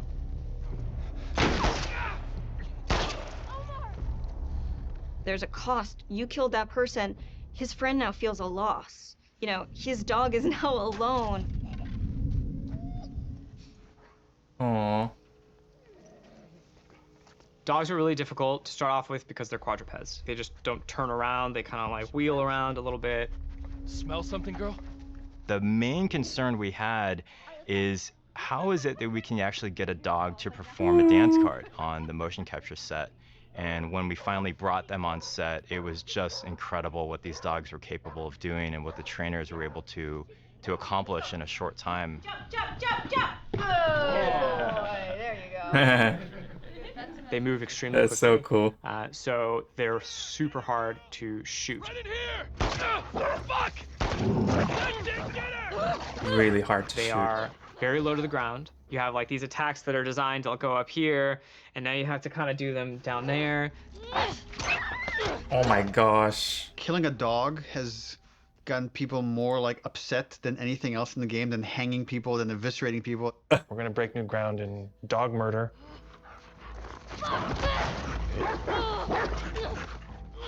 We had like a new scripter start like 2 months ago. First question, she walks into the middle of the room. I have one question. Does the dog survive? And everyone's like, oh no, first day, first day, first day, first day.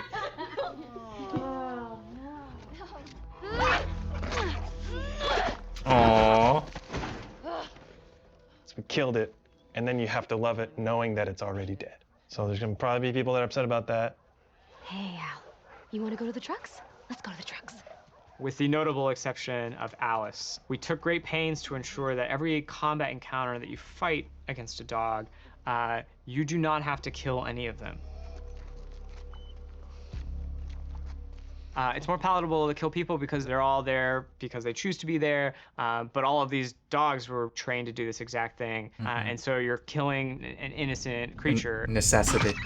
Oh my gosh. Fuck, fuck! Boom. Got you. Boom. That feeling of discomfort, it's exactly what we're trying to explore with The Last of Us. Another dog. Ironically, damn making it. them more realistic makes people feel more okay about killing them. We had like kind of a goofy art prototype. We had like just a very rough dog. We found that goofy dog that had no fur, people felt really bad about killing that dog. Like when you would shoot them, they would fall over dead and like give one last whine as their like dying breath and stuff. So we just really tried to like tone down the pitiability of all the dogs and stuff.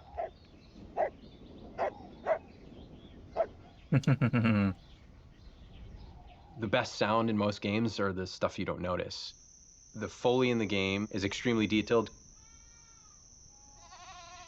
Look how much work they Things put like Foley are very easy to get wrong and noticed for the wrong reason. Very difficult to get right, but when you get it right, no one's gonna pat you on the back for it. Audio guys are kind of a different breed. We listen to everything all the time. It's kind of a curse. Damn. Our ability to use pre-recorded assets from a library that's like commercially available has been diminished almost entirely because we have very specific needs. So much. Do you want more of those?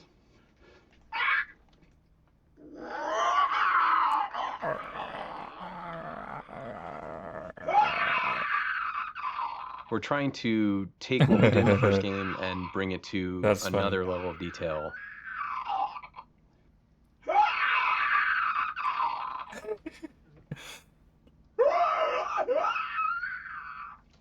Yeah, play with that a little bit. Like mixing that tonality in is cool. Yeah. The enemies themselves, especially the infected, have had to go through a review process. In the first game, they're pretty coarse. They're basically like on or off. They're either walking around mumbling or they're freaking out trying to get you. I still get. And so now we've developed sort of this like murmuration breath system that allows them to have a much more natural flow between being agitated and not.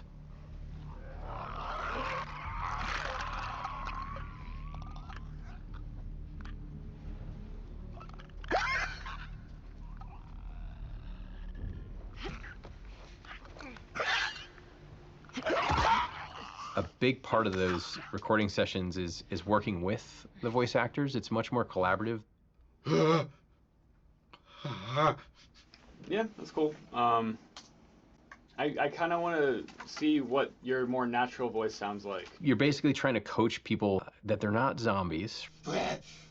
Yeah, now imagine sprinting. Ready out of breath. No, that's oh yeah, cool, dude. Man. Yeah, take your time, man. That's really great. One of the folks that we worked with, the sounds he was able to generate from himself was unlike anything I've ever heard before.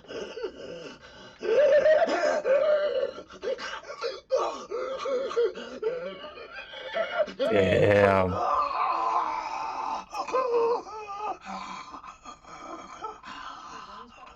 Gnarly sounding roars and breaths and wheezes and really interesting stuff that I've never heard come out of a person ever.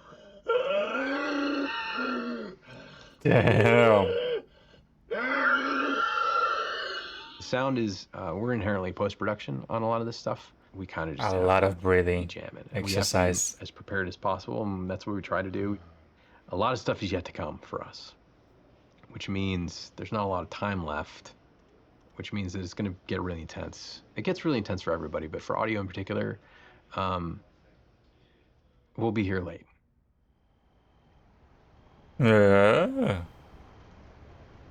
It's work, man. You better work, I think bitch. that, I don't know if it's the whole studio, but I know I'm definitely feeling The very guy tired right is now. exhausted. I'm feeling a little burned out. Mm-hmm. I'm realizing that I can't crunch like I used to. I can't put everything I have into these games as much as I was able to when I first got here. She's It's like pretty unanimous exhausted. that this game is really big.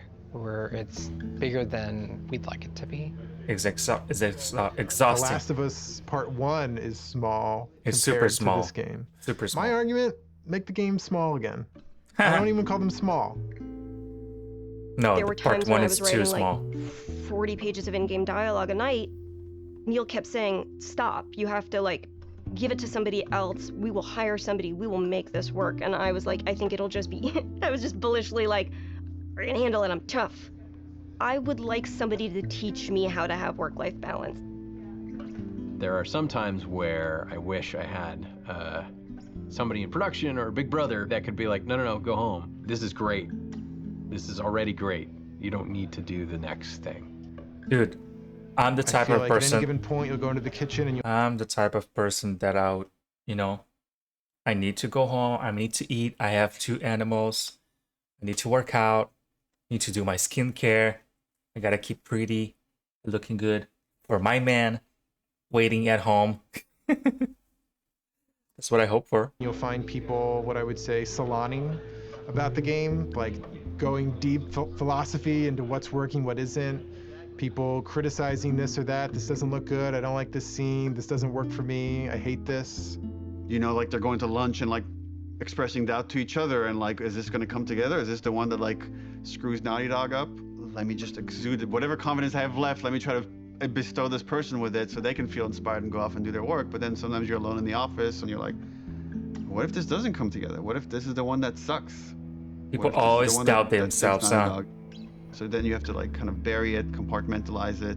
The fear of failing. Because ultimately, you can't let that fear dictate how you work. And just keep the faith. That's what I just said. Keep the faith. We are almost done. Thank you for being here with me. Primary filming on this project ceased in December 19 due to COVID-19. The following interviews were recorded in 2023, looking back at the push to get the game out. This building is really beautiful. The game was just about done, was content complete. We were fixing bugs when COVID came. There's these like rumblings of this pandemic happening. Like, I remember when this COVID shit hit, and we're like, bro, really? Oh like, my gosh. for real pandemic?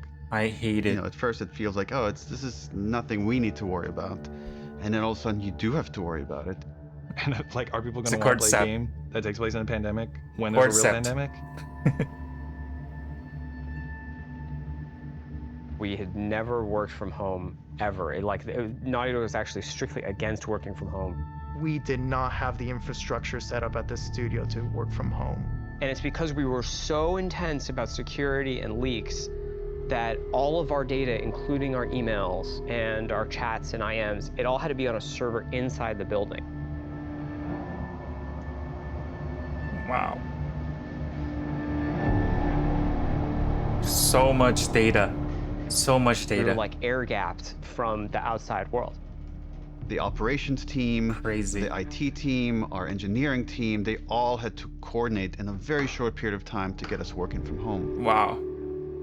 We don't even know when the game can come out. Sony was like, we don't know if we can physically ship this product with like the supply chain and stuff. We had to come out and say, the game can come out in this date, and we don't even know when it will come out. It's delayed indefinitely. Shoot. Updated sees made So a the lot of our difficult most decision to delay hardcore launch fans because are I was angry about to with play us. Marvel's Iron Man. Around the same exact time, we started having these leaks. We're like, we didn't put out this video. Like, where is this coming from? It's a video from one of our reviews, so you could hear the notes, and people that can't attend the meeting can watch it after the fact. Who We can't? store all these videos on our server. How people find these Do they come from things? the inside? Someone with a Naughty Dog? My first thought was, this isn't like a developer leaking this, isn't it? This isn't someone on the team. That's this person in the Netherlands downloaded terabytes of videos through a back door in the server. And then this is How? where we made a fatal error. Let's close this back door. And then this person put out everything. A video goes up on YouTube, and I don't remember what the first video was, but it was something relatively benign. But they weren't like super important scenes. You know, they That's were like very little fucked clips, up. and it was like, okay, that's a little weird. What is that? All out of order and stuff. And I was like, oh, that's bad. And you kind of wanted to just say, stop, wait, don't watch it. Like, you're gonna ruin things for yourself. There's YouTubers I've watched for years, and they're making entire videos, and the title is like, fuck Naughty Dog. And fuck The Last of Us Part 2. There's just all this negativity and no positivity because no one has played the game. They just have these videos out of context and all these rumors mixed with them. Abby is playable. They thought Abby was trans because she has muscles. Here's the ending if they kill Ellie. And then it just turned into this whole political thing. Oh, Naughty The Dog. transphobic. Political shit. And then I get this text from Evan. They just posted Joel's death. And my heart sinks. I can't even describe this feeling. It's just this like dread. It's almost like you just heard someone you care about died. I don't know, that's the closest I could come to. I thought Troy would be looking at that and be like, you see, you were wrong. He said, Gladly, I didn't watch, I didn't heard anything, none of it. So everything was a surprise for me. do you think we did the right thing? And I said, I don't know, Neil. I haven't played the game yet. I was livid. I was real angry. I'm bombarded with hundreds of negative comments, death threats, anti-Semitic comments. It's putting me in a deep depression. There's some stupid stuff that's like you're a feminazi, Letting the gay you're or argue. whatever shit like that. But it's like some stuff was really like, you know, disturbing. People are, especially in the game, the fans, the gamers, all, because majority of the game fans are straight guys, and a lot of them are so homophobic and transphobic. And every time I go to some post on the internet about any kind of game, there's always some like hateful comment, like why your sexuality is so fragile that you feel the necessity to attack others, attack people that are different from you. I can't. The hatred, I think that was behind it. I was sad. Like there were a lot of days where I would just cry. Every time I went online, it was just, that's all I saw. This poor lady, she got canceled. This dumb ass fans started to, send hateful message to her because she played Abby. It's just a lot of dumb people out there. It was death threats and threats of violence, and the worst of it, the really like hardcore death threats, got passed along, and they made sure that they weren't anyone that like lived close by. That's so bizarre. Oh my gosh. Yeah, they were like threatening my son, who was born during all of it, and yeah, it was rough. What the? It was rough. But more than anything, it just kind of like,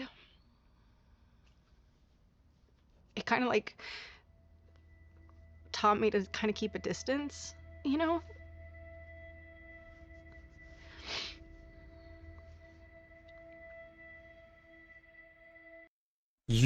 What's wrong with you if you go to these people to just say these hateful things. I'm speechless. I don't know what to say anymore. Like, some people are so evil. This thing that I spent 4.5 years on, it's kind of getting violated. And then for 2 months before release, there's like nothing you can do. You can't release the game sooner because We know the last few it's not days done have yet. been incredibly difficult for you. Software will be on your hands soon, no matter what you see in here, the final experience. And that was the lowest point in my life. I'm working on the game towards the end at home by myself, feeling very alone. And I said, who am I doing this for? Like, why? It's too much. And I barely squeaked by. Yeah, especially with COVID, everybody was like depressed. And then we were able to finish it. And, we sent it to reviewers, and reviews are June through the 19th. roof. One of the best video games ever made. The best game. Groundbreaking and powerful. And I called Troy, Masterpiece. and I said, like, dude, I'm sorry. I feel like I failed you. And he's like, what are you talking about? And I'm like, yeah, I just know how some people talk. He's like, oh, dude, I don't care. I played the game, and I love it. And I got really emotional. It's like I realized how much I care about Troy caring about the game, and that was a huge sense of relief. There's not a single aspect of the game, part 2, that I would change. And anytime someone comes up to me and says, I didn't really like what they did to Joel, I was like, great, awesome. Tell me a better version of the story. And to this day, they still can't. It was a traumatic experience for myself and many people on the team, and the kind of hate we got because of those leaks will stay with me forever.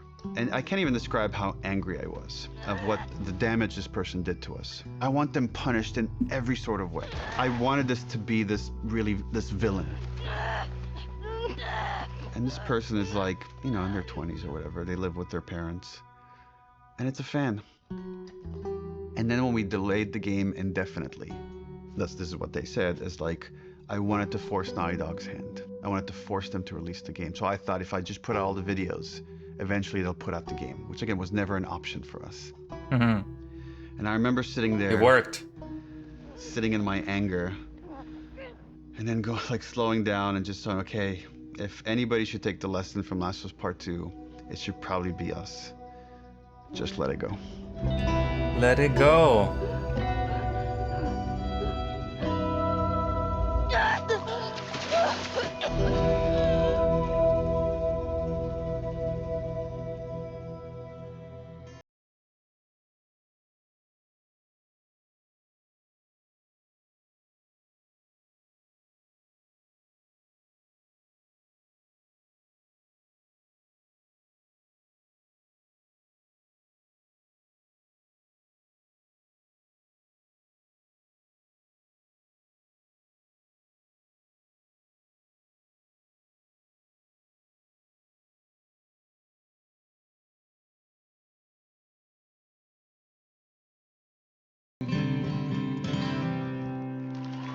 We got Eddie Vedder to play Future Days for the Game Awards. I'm a huge Pearl Jam fan. Really? Yeah, I know, so shocking to many people. What a fascinating way to tell a story. It's just getting better and better all the time. And I really appreciate the way that Future Days was used, especially bringing Joel and Ellie together, connecting through music. It was cool to be part of it. So thanks for having me, and enjoy the rest of the show. How lucky am I? Like, how cool is this? This person that I've admired since I was a kid is now mentioning this game that we all made. And then we start winning award after award after award. Game I of the wanted that year. validation for the team. Everyone at Naughty Dog, I can't wait to hug and high five and get drunk with each one of you. That's going to have to wait till next year. And more than anything, and I know that I speak for the whole team when I say this, we'd like to thank our friends and family that stood by us and supported us throughout us making this game. You inspire us not only to make better, more meaningful games, but to improve how we make games.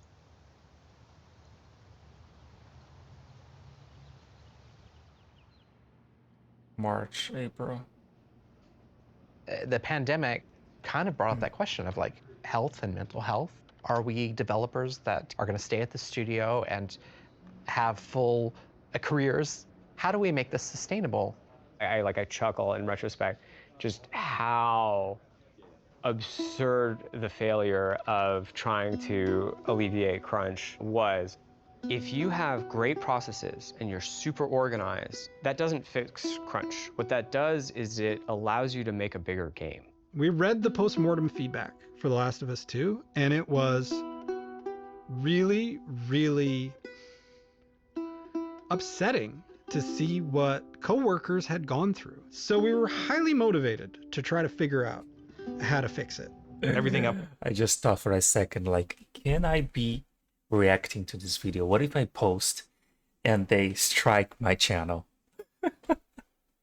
Our workflows were already being upended with remote work and everything. So it's like, okay, well, yeah, we got to do this now. And we knew that to make the real changes we did, it would take the entire studio working together. We now have the goal for Naughty Dog to eliminate crunch. The only thing that fixes crunch, the only thing, is just deciding that you're not going to crunch. When we onboard people, we tell them, you know, we have a reputation as a studio for crunching, and it's something we don't want. And it's something we're not going to do anymore. First, we had to do, what is crunch? Let's define it. Because when you just look at hours, that turned out to be too simplistic. It's a multitude of factors. It's not just like one thing. It's not just, oh, because of this is what's causing crunch. It's literally like so many of these little things. How do we make sure no one at Naughty Dog burns out? You know, every couple of months we send out a 90-second questionnaire that goes, are you worried about your workload? Are you worried about having to work overtime? If you feel like I'm overburdened with work, you have to tell somebody. What if you We used to, fire as a me? studio, when we were getting close to shipping a game, bring in dinners for the whole studio. So they can keep working. We don't do go home. crunch dinners anymore. Being able to work from home is hugely helpful for me, from my mental health. Of like, you know, my daughter's there, my wife is there. Hybrid is really the sweet spot because I think the benefits have just been enormous. In the past, I love it. Our leads, our managers, were the people that were best at their craft, but not necessarily the best managers. So we created the role of principal. I study from home, and I love it. I can do my assignments on my own time. I love it. It's convenient. I can just access anytime I want. I can rewatch the class as many times as I want to. I love really it. gave people the choice, like, do you want to make stuff or do you want to lead and manage? And Arnaldo is now a lead designer here. Now I'm responsible for a team, and I really enjoy that, and being able to share that knowledge and kind of work with someone, even if they're more experienced than me, and it's been great so far. We have a very large and robust production department now that we didn't have. Holding us accountable when we make a decision, when it's just everyone going, yes, more, yes, better, yes, polish, polish, polish, tallying that up and going, okay, well, this is the result. Now you're not in your ship date anymore. It feels so much like a different studio. I hope that we can keep changing for the better and make sure that we're making the games that we want to make, that we're really passionate about, that we don't stop doing that. We want self-driven, healthy designers. Yes, we want to have it exactly. all. We want to have it both. And can we do that? That'll be the question, I guess. Yeah. The HBO's thing has been the show, a wild ride. Pedrito.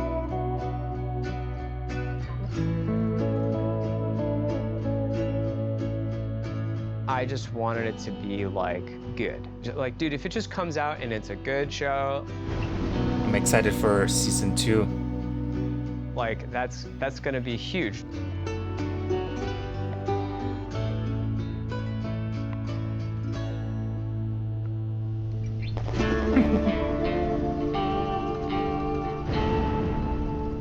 I'm sure it will be very different when I actually see Abby being portrayed. That will be so weird. I can't imagine what Ashley and Troy must be feeling. specifically because Ellie is a part of my heart. In some ways, it was really hard. To give I away. feel like Bella was the only person who could play her because I feel like she is Ellie. There's a part of me that's like weirdly protective of her. I remember when Neil told me, like, we found Joel. I was like, he wasn't missing.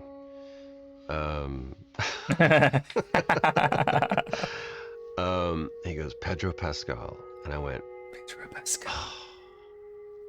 We're bulletproof. It felt like Craig and Neil together saw that this was a story about humanity, and they made it a story about humanity. I hope next season they make much more gory and Craig's screaming from the sidelines going, I did. You know, more When fight Neil and Craig moments. asked me to play Ellie's mother, Anna, it made me so happy. And I'm crying, so it doesn't seem like it, but it was symbolic in so many ways to me. Being able to sort of bring Ellie into the world, be the first one to fight for her.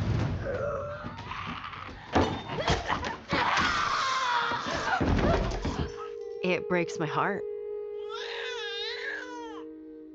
It felt like on the other side, we could get this story to people that will never play a video game. My mom is watching the show, and like, she can enjoy this story, and she can be a part of it, and she's so excited working on season 2 and getting to see that. Like, just I hanging love out. this idea that someone could watch the show and then realize, wait, that's based on a video game? And come back and check out the game and then realize, oh, there's like all these rich games, AAA, indie, and all sorts of stories that are really unique to this medium. Mm-hmm. Future days. I did some other interview where someone asked me about The Last of Us and would there be any more stories or something. And I mentioned, like, you know, we have written a story that takes place after Last of Us 2 that stars Tommy. And I hope one day we get to make it.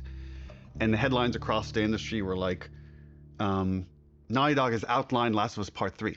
And that's actually wrong. It was always a small story. It was never like a full title. At the time, we had higher priorities at Naughty Dog, was like to fix our pipeline, to fix work-life balance issues. Just based on where we were, I didn't want to prioritize this story, so that story was shelved. And I still believe one day it will see the light of day. I don't know if it'll be a game or a show, TBD. First game had such a clean concept of like the unconditional love a parent feels for their child. The second one, once we landed on this idea of revenge, the pursuit of justice at any cost, justice for the ones you love, it felt like, oh, there's a clean concept here, and there's a through line from the first game about love.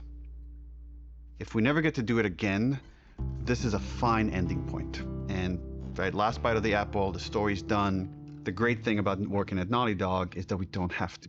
It's always like, we would love another Last of Us, but if you guys feel like are passionate about something else, we'll support this other thing. Very privileged position to be in. I never take that for granted. I've been just thinking about, okay, is there a concept there? And well, I for want part 2, now part years, 3. I haven't been able to find that concept. But recently that's changed. And I don't have a story, but I do have that concept that to me is as exciting as 1, as exciting as 2, is its own thing, and yet has this through line for all 3.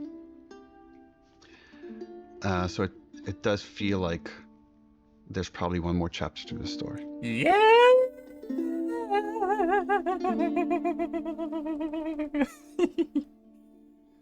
Oh man. Oh my gosh. Well, I thought they would, you know, show some parts of Gustavo Santaolalla, you know, playing and doing the soundtracking. But this was a lot of fun, a lot of information. You can, like, we can see how much work and how, like, so many people involved in a huge project as this. And if part 2 is big like this, imagine part 3. And they'll add much more people, and hopefully part 4, I'll be working with them. Who knows? But thank you guys so much for being here. Thank you for supporting me. I appreciate you being here, and ciao. See you next time.